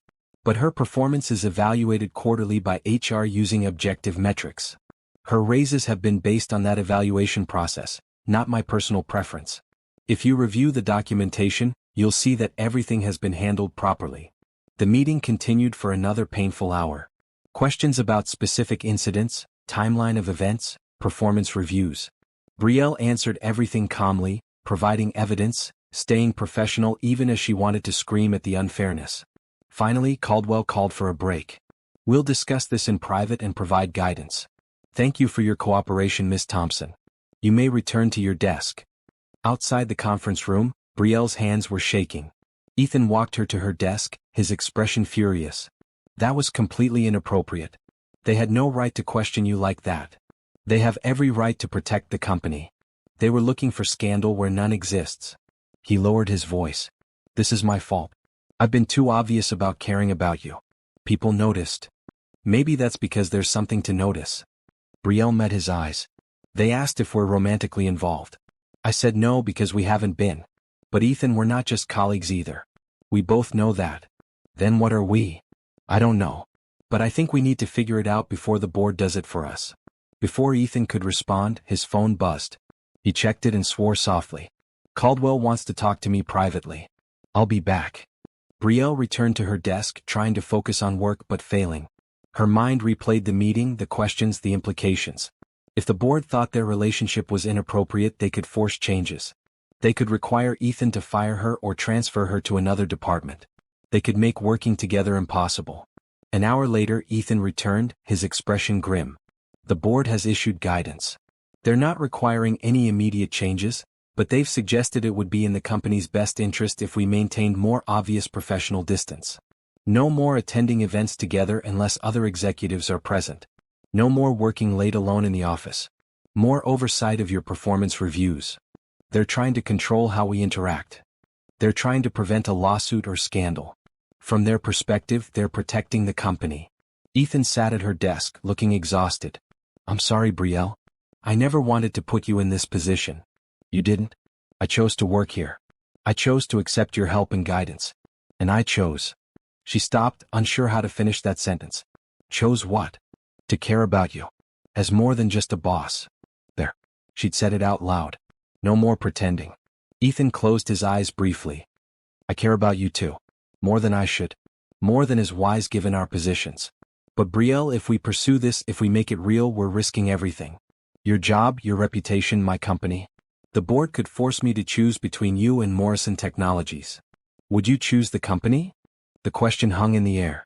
Ethan looked at her, and she saw the conflict in his eyes. The company was his life's work, his legacy, his identity. But she saw something else too. Something that looked like love struggling against obligation. I don't want to have to choose, he said finally. But yes, if pushed, I'd probably choose the company. Not because you don't matter, but because 1,000 people depend on this company for their livelihoods. I can't put my personal feelings above their welfare. The words hurt even though Brielle understood the logic. She nodded slowly. Then we need to maintain distance. For both our sakes. I'm sorry. Don't be. You're being responsible. It's one of the things I respect about you. Brielle straightened her shoulders, pushing down her emotions. We should both get back to work. Ethan stood, hesitated, then walked back to his office without another word. The next few weeks were painful. Ethan and Brielle maintained strict professional boundaries. Their interactions were cordial but distant. No more casual conversations, no more late-night brainstorming sessions, no more moments of connection. They worked together efficiently, but the warmth was gone. Veronica appeared at the office one day, requesting a meeting with Ethan. Brielle had to schedule it, had to watch the beautiful, polished woman walk into his office and close the door. They were in there for an hour. When Veronica emerged, she stopped at Brielle's desk. You should know that Ethan and I are discussing reconciliation. We have history, compatible backgrounds, and our families have business connections. It makes sense for both of us. That's between you and Mr. Morrison, Brielle said evenly. It is. But I wanted you to understand that whatever you think might happen between you and him, it won't. People like us marry people from our world. It's just how things work. Veronica's smile was cold. You're a lovely girl, I'm sure. But you're his assistant. That's all you'll ever be. After she left, Brielle sat frozen at her desk. The words cut deep because part of her feared they were true. Maybe she'd been naive to think someone like Ethan could really want someone like her. Different backgrounds, different education, different everything. Ethan came out of his office looking frustrated. Veronica just ambushed me with a reconciliation proposal. I turned her down, but she's not accepting it. She seems to think you'll eventually agree. I won't. That relationship was wrong from the start. He studied Brielle's expression. She said something to you, didn't she? It doesn't matter. It does to me. What did she say? Brielle met his eyes. That people like you marry people from your world. That I'll only ever be your assistant. That I should stop hoping for anything more. Ethan's jaw tightened. She's wrong. Is she? The board thinks we're inappropriate. Your ex-fiancé thinks we're impossible. Maybe everyone can see something we're refusing to accept. Or maybe everyone else is wrong and we're the only ones who see the truth. Ethan moved closer, lowering his voice. I don't care about backgrounds or social circles or what the board thinks is appropriate. I care about you, Brielle. That hasn't changed just because people are questioning it. But caring isn't enough if we can't act on it. Then maybe we need to find a way to act on it that doesn't destroy everything else. How? Before Ethan could answer, his phone rang. An urgent call from the development team. A crisis with the security platform. He gave Brielle an apologetic look and returned to his office. Brielle sat at her desk, mind spinning. She wanted to believe there was a way forward. But every path seemed blocked by complications, by power dynamics, by outside pressures. Maybe Veronica was right. Maybe some things were just impossible no matter how much you wanted them. That night, Brielle went home to her studio apartment and cried for the first time since starting at Morrison Technologies. Not from sadness exactly, but from frustration at circumstances beyond her control. From the unfairness of falling for someone she couldn't have. From the painful reality that sometimes love wasn't enough. Her phone rang. "Ethan. I can't stop thinking about what you said," he began without preamble. "About caring not being enough. You're wrong, Brielle. Caring is everything. It's the foundation of everything else. But if we can't do anything about it, then we wait. We work. We prove to everyone that we're professionals first. And when the time is right, when the circumstances allow it, we see what this could become." His voice was firm, determined. "I'm not giving up on this. I'm not giving up on you. Even if it takes time, even if it's complicated, even if the whole board disapproves. You're worth waiting for." Brielle wiped her eyes, hope flickering in her chest. "You really believe that?" "I know it. Just like I knew you were the right person for this job when everyone else doubted. Just like I know this feeling between us is real and rare and worth protecting." He paused. "Can you be patient? Can you trust that we'll find our way?" "Yes," Brielle whispered. "I can be patient." "Good. Then we keep working together, keep supporting each other, keep being the team we've always been. And let everything else sort itself out in time." After they hung up, Brielle felt lighter than she had in weeks. It wasn't a solution, not yet. But it was hope. And sometimes hope was enough to keep going. August brought a crisis that eclipsed all personal concerns. A competitor, TechCore Industries, launched a hostile takeover attempt of Morrison Technologies. They'd been quietly buying up shares, talking to investors, building a case that Ethan's leadership had made the company vulnerable. The morning the news broke, Brielle arrived to find the office in chaos. Executives rushing between conference rooms, lawyers on emergency calls, the board demanding immediate meetings. Ethan's face was pale, his expression harder than she'd ever seen it. "What can I do?" Brielle asked immediately. "Get me every document we have on shareholder agreements, company bylaws, and defensive measures. Contact legal and tell them I need their full team here by noon. Cancel everything on my calendar for the rest of the week." His voice was clipped, focused. "And start compiling a list of every major shareholder. I need to know who's loyal and who might be considering TechCore's offer." Brielle worked faster than she'd ever worked, pulling files, making calls, coordinating between departments. The hostile takeover was serious. TechCore was offering a premium for shares, positioning themselves as bringing better management and vision. They were portraying Ethan as an idealistic founder who'd lost his edge, who'd let sentiment overrule business sense. By afternoon, the conference room was packed with lawyers, financial advisors, and senior executives. Brielle sat in on the meeting, taking notes, tracking action items, ensuring nothing fell through the cracks. "They're targeting our security platform partnership," one of the lawyers explained. "TechCore is arguing that decision showed weakness. They're claiming an in-house development approach would have been more profitable and given us better market position." "The partnership was the right choice," Ethan said firmly. "We're months ahead of where we'd be building in-house. We've already secured 3 major clients who wouldn't have waited for an in-house solution. TechCore doesn't care about reality. They care about perception. And they're painting you as someone who makes emotional decisions instead of purely financial ones." The lawyer looked uncomfortable. "They're also bringing up your hiring practices, suggesting you prioritize loyalty over qualifications. They've specifically mentioned Ms. Thompson's rapid advancement as evidence." Brielle felt eyes turn toward her. She kept her expression neutral, though inside she was reeling.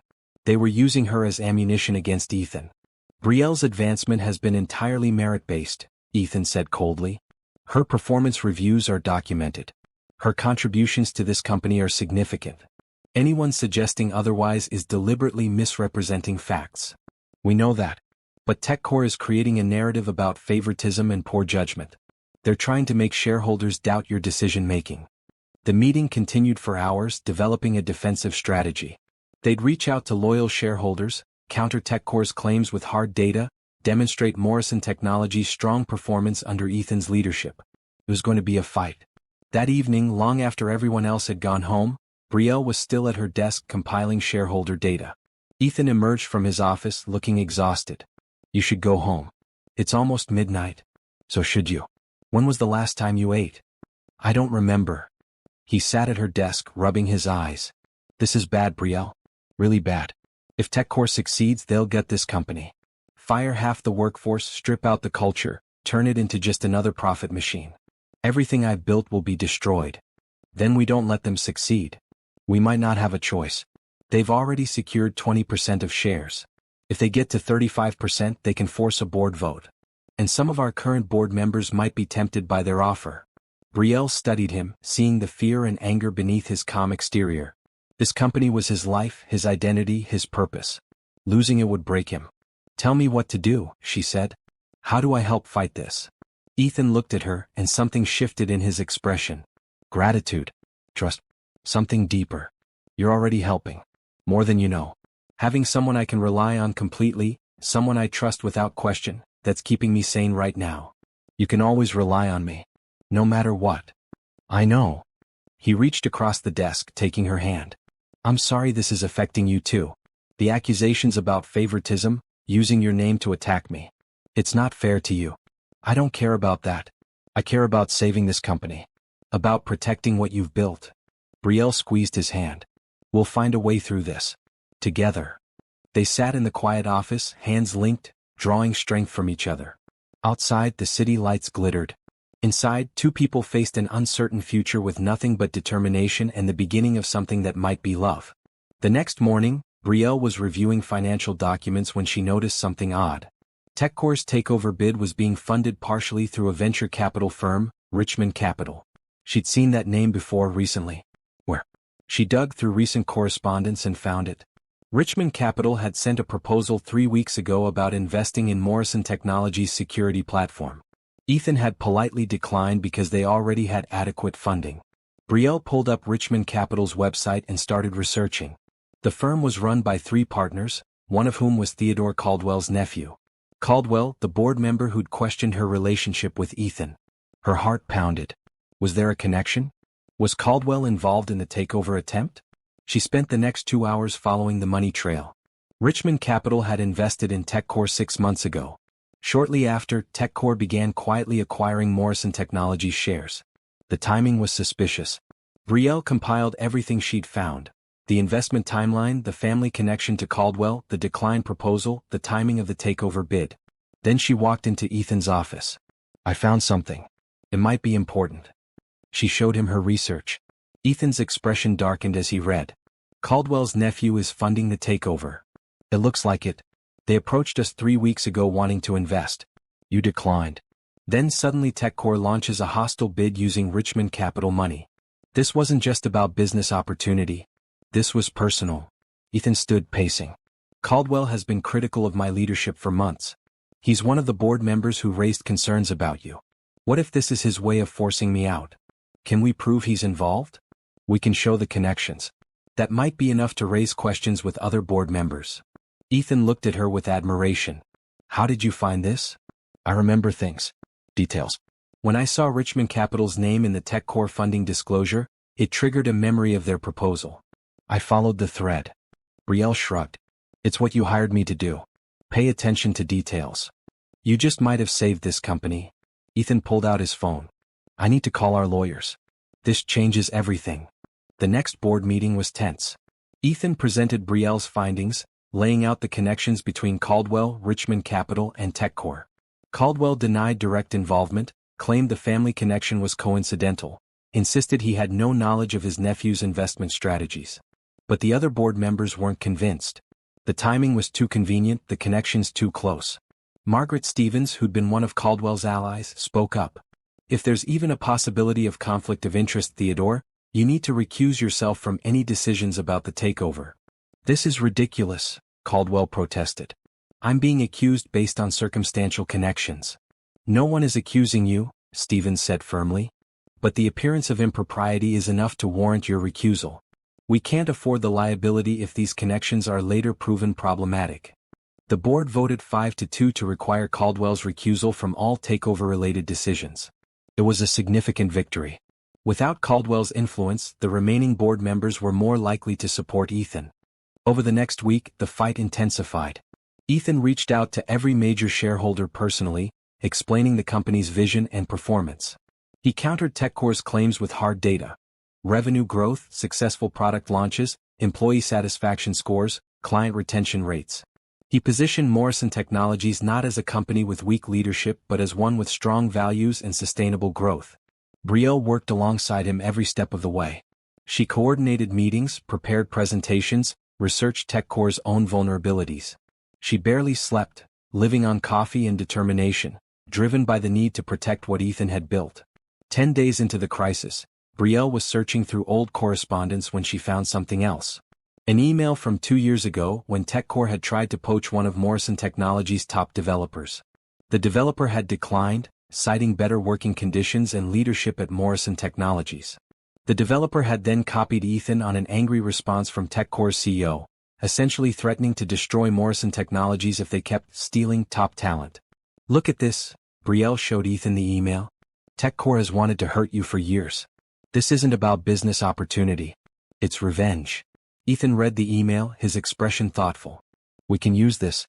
Show that TechCore's takeover bid is motivated by personal vendetta rather than sound business judgment.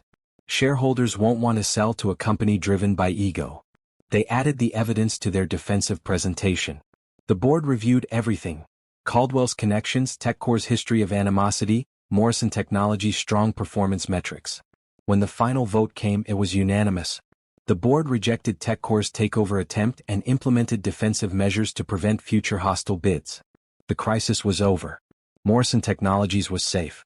That evening, after the board meeting, Brielle and Ethan were alone in his office. The city lights sparkled beyond the windows. Exhaustion and relief created a strange euphoria. "We did it," Ethan said, almost disbelieving. "We actually did it." "You did it? I just helped with research." "You did far more than that." Ethan crossed to where she stood. "You found the connections that exposed Caldwell. You discovered the evidence of TechCore's vendetta. You worked 20-hour days without complaint. You saved this company, Brielle. I couldn't have done this without you. I wasn't going to let them take away everything you've built." "Why?" Ethan asked softly. "Why fight so hard for a company that's not yours?" "Because it matters to you. And you matter to me." Brielle met his eyes. "More than is probably wise. More than is definitely professional. But I can't help it, Ethan. I care about you. Not just as my boss, not just as someone I respect, but as someone I want to be with." "The board?" "The board just saw me save this company. They saw me work harder than anyone except you to fight off the takeover. They can't question my qualifications or dedication now." Brielle stepped closer. "I'm not asking for anything public or inappropriate. I'm just saying what we both know. This thing between us is real. And I'm tired of pretending it's not." Ethan's hand lifted to her face, his thumb tracing her cheekbone. "I am so in love with you. I've been fighting it for months, trying to maintain boundaries, trying to be responsible. But Brielle, these past 2 weeks, watching you fight for this company, seeing your intelligence and dedication and strength, I can't deny it anymore. I love you." "I love you too," Brielle whispered. He kissed her. Finally, after months of tension and denied feelings, they crossed the line they'd been dancing around. The kiss was gentle at first, tentative, then deepening into something passionate and inevitable. Years of loneliness on his side, years of survival on hers, meeting in a moment of connection that felt like coming home. When they finally pulled apart, both were breathless. "What do we do now?" Brielle asked. "We figure it out together," Ethan said. "No more hiding, no more pretending. We'll handle the board, the company policies, the complications. But I'm done denying what I feel for you. So we're really doing this? We're really doing this." Ethan pulled her close, holding her against him. Together. Outside, the city continued its endless rhythm. Inside, two people who'd found each other against all odds began to imagine a future that included both professional success and personal happiness. It wouldn't be easy. There would be challenges ahead, questions to answer, protocols to follow. But for the first time, the complications seemed manageable. The risk seemed worth taking. Love, Brielle was learning, had a way of making even the most impossible things feel possible. The Monday morning after the takeover crisis ended, Brielle arrived at Morrison Technologies expecting things to feel different. And they did, but not in the way she anticipated. Ethan had sent an email to the executive team over the weekend, brief and professional. "Brielle Thompson and I are in a personal relationship. This does not affect her professional performance or position. Any concerns can be addressed directly with me or HR." By the time Brielle reached her desk, everyone knew. She could feel the eyes on her, the whispered conversations that stopped when she walked past. Hannah was the first to approach, her expression warm. "Congratulations. For what it's worth, I think you two are good together. And after what you did last week, anyone who questions your qualifications can answer to me. Thank you. That means a lot. Others were less supportive. Brielle overheard two employees from accounting discussing it by the coffee machine. Fast way to get promoted, dating the CEO. Wonder if she planned it from the start, targeting him. The words stung, but Brielle kept her head up. She'd earned her position through hard work. Anyone who couldn't see that wasn't worth her concern. Ethan called her into his office mid-morning. HR wants to meet with both of us this afternoon. Standard protocol when executives and employees are in relationships. They need to ensure there are no conflicts of interest and establish appropriate boundaries. I figured something like this was coming. It's not fun, but it's necessary. We'll answer their questions honestly and work within whatever guidelines they establish. Ethan's expression softened. How are you doing? I know people are talking. I'm okay. I expected this. Brielle managed a small smile. Besides, I've handled worse than office gossip. The HR meeting was thorough and uncomfortable. Questions about how the relationship started, whether Ethan had ever made Brielle feel pressured, whether there had been any inappropriate exchanges before they became romantically involved. Brielle answered everything honestly. No pressure, no inappropriate behavior, just a genuine connection that developed over time. HR's verdict was delivered 2 days later. Brielle would be reassigned to report to Hannah Reeves instead of directly to Ethan, removing the direct supervisory relationship. She could continue attending meetings and working on projects with him, but another executive would handle her performance reviews and salary decisions. It was a reasonable compromise. I'll miss working directly with you, Brielle told Ethan that evening. They were having dinner at a quiet restaurant, their first real date outside the office context. You'll still be working with me, just with clearer boundaries. And honestly, this might be better. No more accusations of favoritism. Ethan reached across the table, taking her hand. Besides, now when I compliment you, it doesn't have to be about work. Oh? What else could it be about? How beautiful you look in that green dress. How I love the way you bite your lip when you're thinking. How I've been wanting to do this all day. He raised her hand to his lips, kissing her knuckles. Brielle felt heat rise to her cheeks.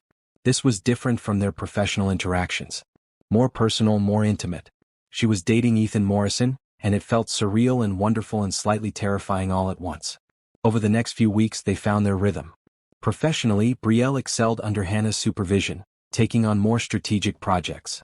Personally, she and Ethan explored their relationship carefully. Dinners, movies, long walks through the city, conversations that stretched into the early morning hours. One evening, Ethan took her to a charity event for the STEM Foundation. It was the first time they attended something public as a couple rather than colleagues. Photographers captured them arriving together, holding hands, smiling at each other. Your picture is going to be in business magazines tomorrow, Brielle said as they left. Are you okay with that? I'm more than okay with it. I want people to know you're important to me. Ethan pulled her close. No more hiding, remember?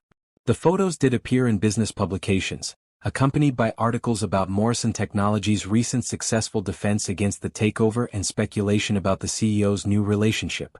Most coverage was neutral or positive, focusing on the human interest angle of the boss falling for his assistant. But there were critics too.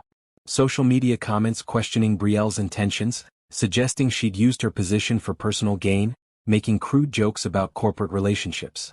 Brielle tried to ignore them, but it was difficult. Don't read the comments, Tanya advised during a phone call. She was in Boston now, preparing to start at MIT. People are always going to judge. What matters is that you know the truth, and so does Ethan. I know. It just feels unfair sometimes. Life rarely feels fair. But Bri, you've worked so hard to get where you are. Don't let anonymous strangers make you doubt yourself. In September, Brielle was promoted to Director of Strategic Operations, a position that came with a significant raise and greater responsibility. The promotion was approved by the board unanimously, with Hannah presenting extensive documentation of Brielle's contributions. Some people will say this is because of your relationship, Hannah told her privately. But you and I know this is because you've earned it. You've contributed more to this company in 6 months than most people contribute in years. Don't let anyone diminish that. The new role meant Brielle managed her own team, oversaw major projects, and attended senior leadership meetings. She threw herself into the work, determined to prove she deserved the opportunity. One evening in late September, Ethan invited Brielle to his house for the first time. It was a modern home outside the city, All glass and clean lines, overlooking a lake. The interior was minimalist but warm, filled with books and comfortable furniture. "This is beautiful," Brielle said, looking around. "You never mention living here." "I don't spend much time here. Too much of my life has been at the office." Ethan poured them wine. "But lately I've been trying to create more balance. Someone wise once suggested I needed a life outside the company." "Sounds like a smart person." "The smartest person I know." He led her to the deck overlooking the lake. The evening was cool, the sky turning purple as sunset approached. "I've been thinking about the future a lot lately. About what I want beyond building the company." "What do you want?" "This. Time with someone who matters. A life that includes more than just work and responsibility." Ethan turned to face her. "I spent 10 years building Morrison Technologies. I sacrificed everything for it, and it was worth it but also lonely. Then you walked into my life literally by accident and everything changed. For me too. A year ago I was working 3 jobs, exhausted all the time, barely surviving. Now I have a career I love, financial stability, and someone who makes me happier than I ever thought possible. You deserve all of it, Brielle. The career, the happiness, everything. Don't ever let anyone make you feel like you don't." They stood on the deck as night fell, holding each other, watching stars emerge above the lake.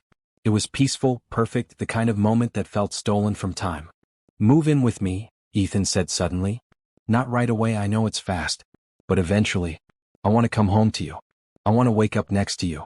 I want to build a life that's bigger than either of us separately." Brielle pulled back to look at him. "Are you serious?" "Completely. I love you, Brielle. I want a future with you. If that's what you want too." "It is." Tears filled her eyes, happy tears this time. "I want that so much." They kissed under the stars, two people who'd found each other in the most unexpected way, building something beautiful from an accidental meeting in a hotel room. October brought new challenges at work. The security platform partnership was moving into implementation phase, requiring careful coordination. Brielle managed the project timeline, working with development teams, client relations, and external partners. It was complex, demanding work, but she handled it with the confidence that came from proving herself repeatedly. The board meeting to review the security platform implementation was scheduled for mid-October. Brielle was asked to present the status update, a significant responsibility. She prepared thoroughly, anticipating questions, backing up every claim with data. The presentation went perfectly. She explained the timeline, demonstrated the platform's capabilities, addressed concerns about market competition, and outlined the revenue projections. The board members asked tough questions, but she answered each one clearly and confidently. When she finished, Theodore Caldwell, who'd been quiet since his recusal from the takeover vote, spoke up. "Miss Thompson, I owe you an apology. When you were first hired, I questioned Mr. Morrison's judgment. I suggested your rapid advancement was based on factors other than merit. I was wrong.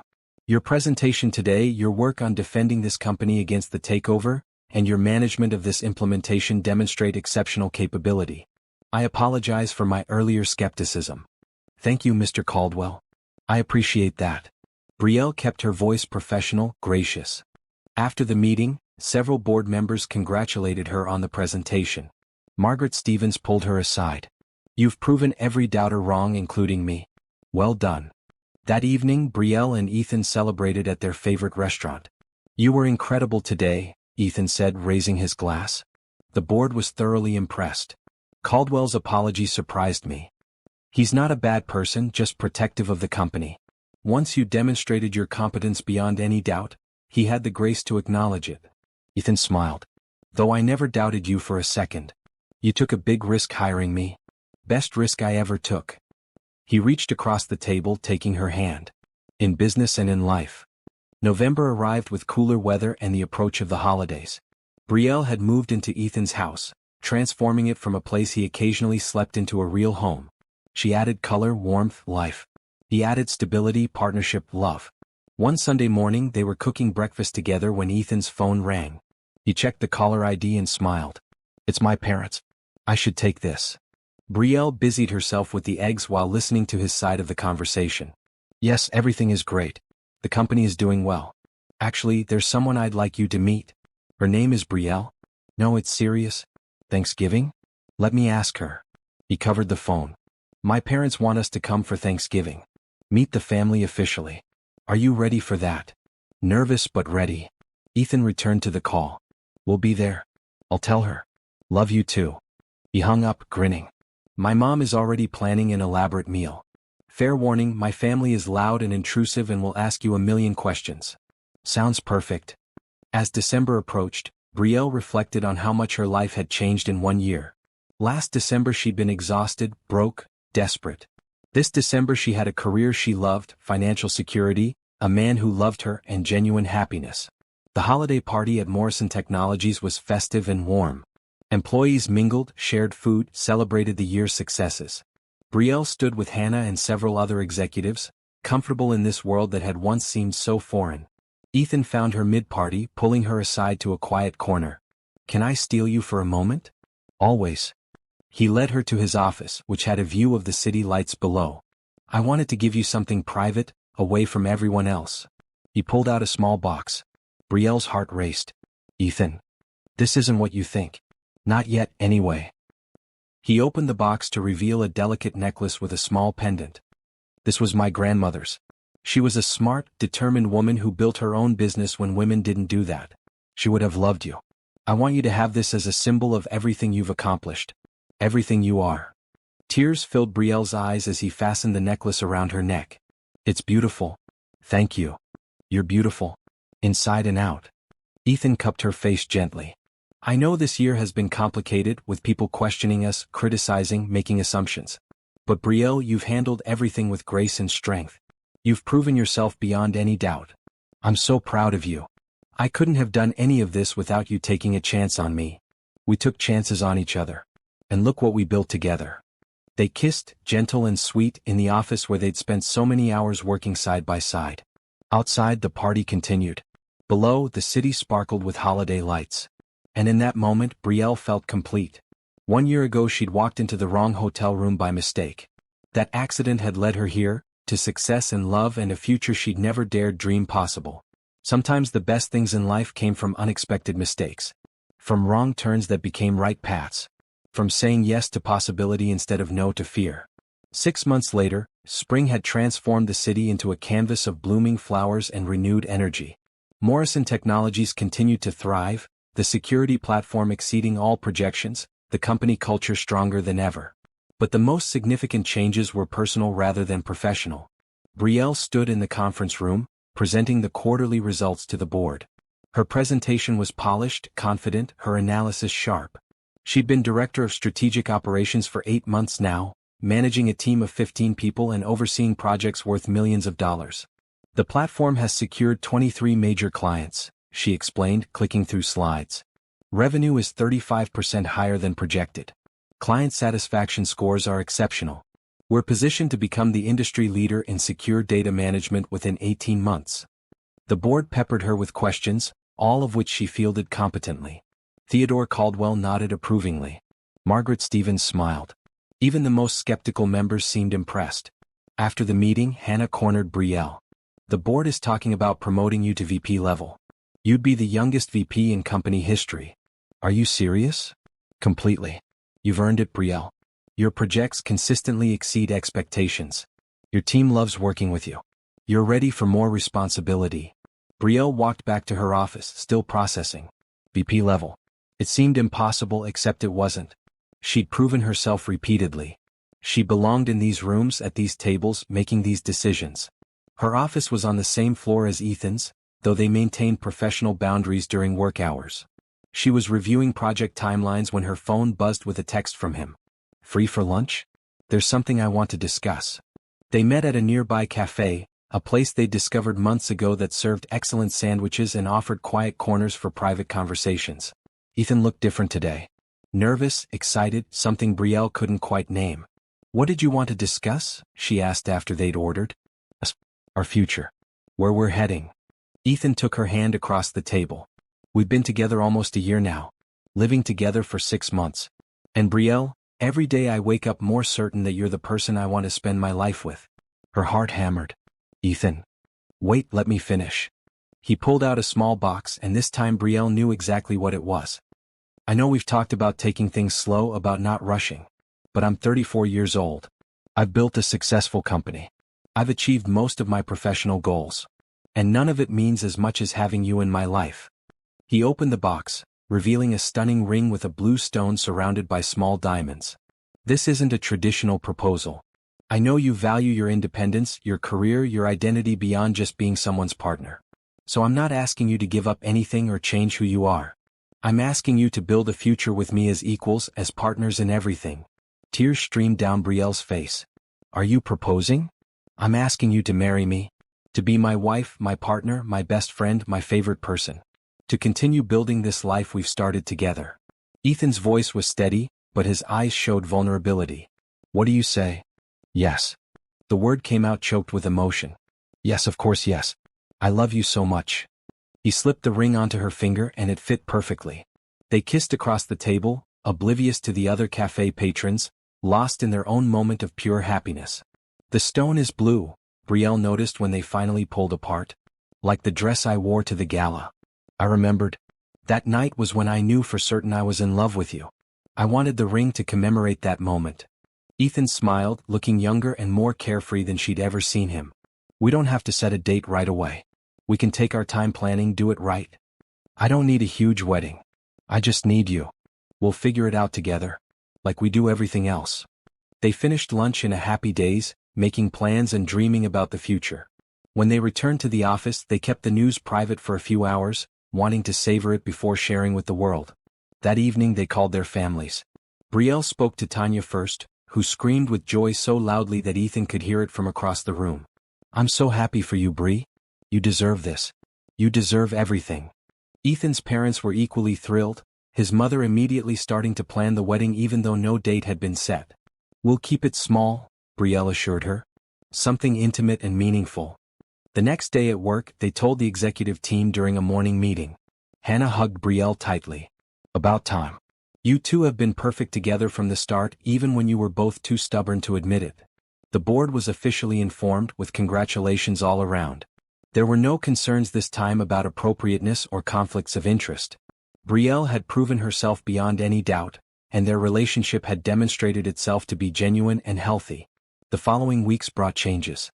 Brielle was officially promoted to VP of Strategic Operations, making her one of the youngest executives in the tech industry. She handled the new responsibilities with her characteristic competence, leading with kindness and intelligence. They set a wedding date for September, giving them 5 months to plan. Brielle wanted something outdoors, intimate, focused on commitment rather than spectacle. They decided on Ethan's house by the lake, the place where they'd first talked about building a future together. Small ceremony, close friends and family only, Brielle told the wedding planner. No more than 50 people. I want it to feel personal, not like a corporate event. What about your dress? Tanya asked during a weekend shopping trip. Traditional white or something different? Something different. White feels too formal. Brielle tried on several options before finding a flowing dress in champagne gold. It was elegant without being fussy, beautiful without being overdone. This one. You look like a fairy tale, Tanya said, her eyes tearing up. I'm so proud of you, Bri. For everything you've become, everything you've accomplished. I couldn't have done any of it without you believing in me first. Yes, you could have. You were always this strong, this capable. You just needed the opportunity to show it. As summer progressed, preparations continued. Work remained demanding, but Brielle had learned to balance professional excellence with personal happiness. She delegated effectively, trusted her team, and made time for life beyond the office. One July evening, Ethan took her back to the hotel where they'd first met. He'd reserved room 2947, the same room where their story had accidentally begun. This is where it all started, he said as they stood in the doorway. You stumbling and exhausted, me being confused, neither of us having any idea that moment would change everything. If the hotel hadn't given me the wrong keycard encoding, we might never have met. I'd like to think we would have found each other somehow. Some things are meant to be. Ethan pulled her into the room, closing the door behind them. I've been thinking about that night a lot lately.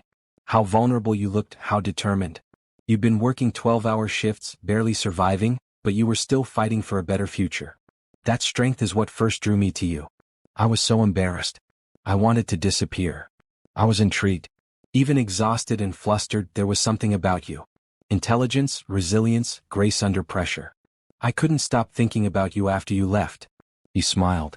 Imagine my surprise when you walked into my office for the interview. I almost ran away. I'm so glad you didn't. Ethan took both her hands. Everything good in my life now traces back to that accidental meeting. You saved this company during the takeover attempt. You've made me a better leader, a better person. You've given me a life beyond work, shown me what love and partnership really mean. I don't know what I did to deserve you, but I'm grateful every day. I'm the one who should be grateful. You gave me a chance when no one else would. You saw potential in me that I didn't see in myself. You helped my sister go to MIT. You've supported my career, celebrated my successes, loved me through every challenge. Brielle's voice caught with emotion. You changed my entire life, Ethan. Not just financially or professionally, but fundamentally. You taught me that I deserve good things. That I'm worthy of love and success and happiness. They held each other in that hotel room, coming full circle to where their story began. The exhausted woman entering the wrong room and the confused man who'd shown her kindness had both been transformed by that accidental meeting. They'd built something beautiful from a mistake. A mistake that had become the best thing that ever happened to either of them. September arrived with perfect weather. The wedding day was warm and clear, the lake behind Ethan's house reflecting blue sky and puffy clouds. 50 guests gathered on the lawn, a mix of family, close friends, and a few colleagues who'd become genuine friends. Brielle walked down the makeshift aisle alone, having insisted she didn't need anyone to give her away.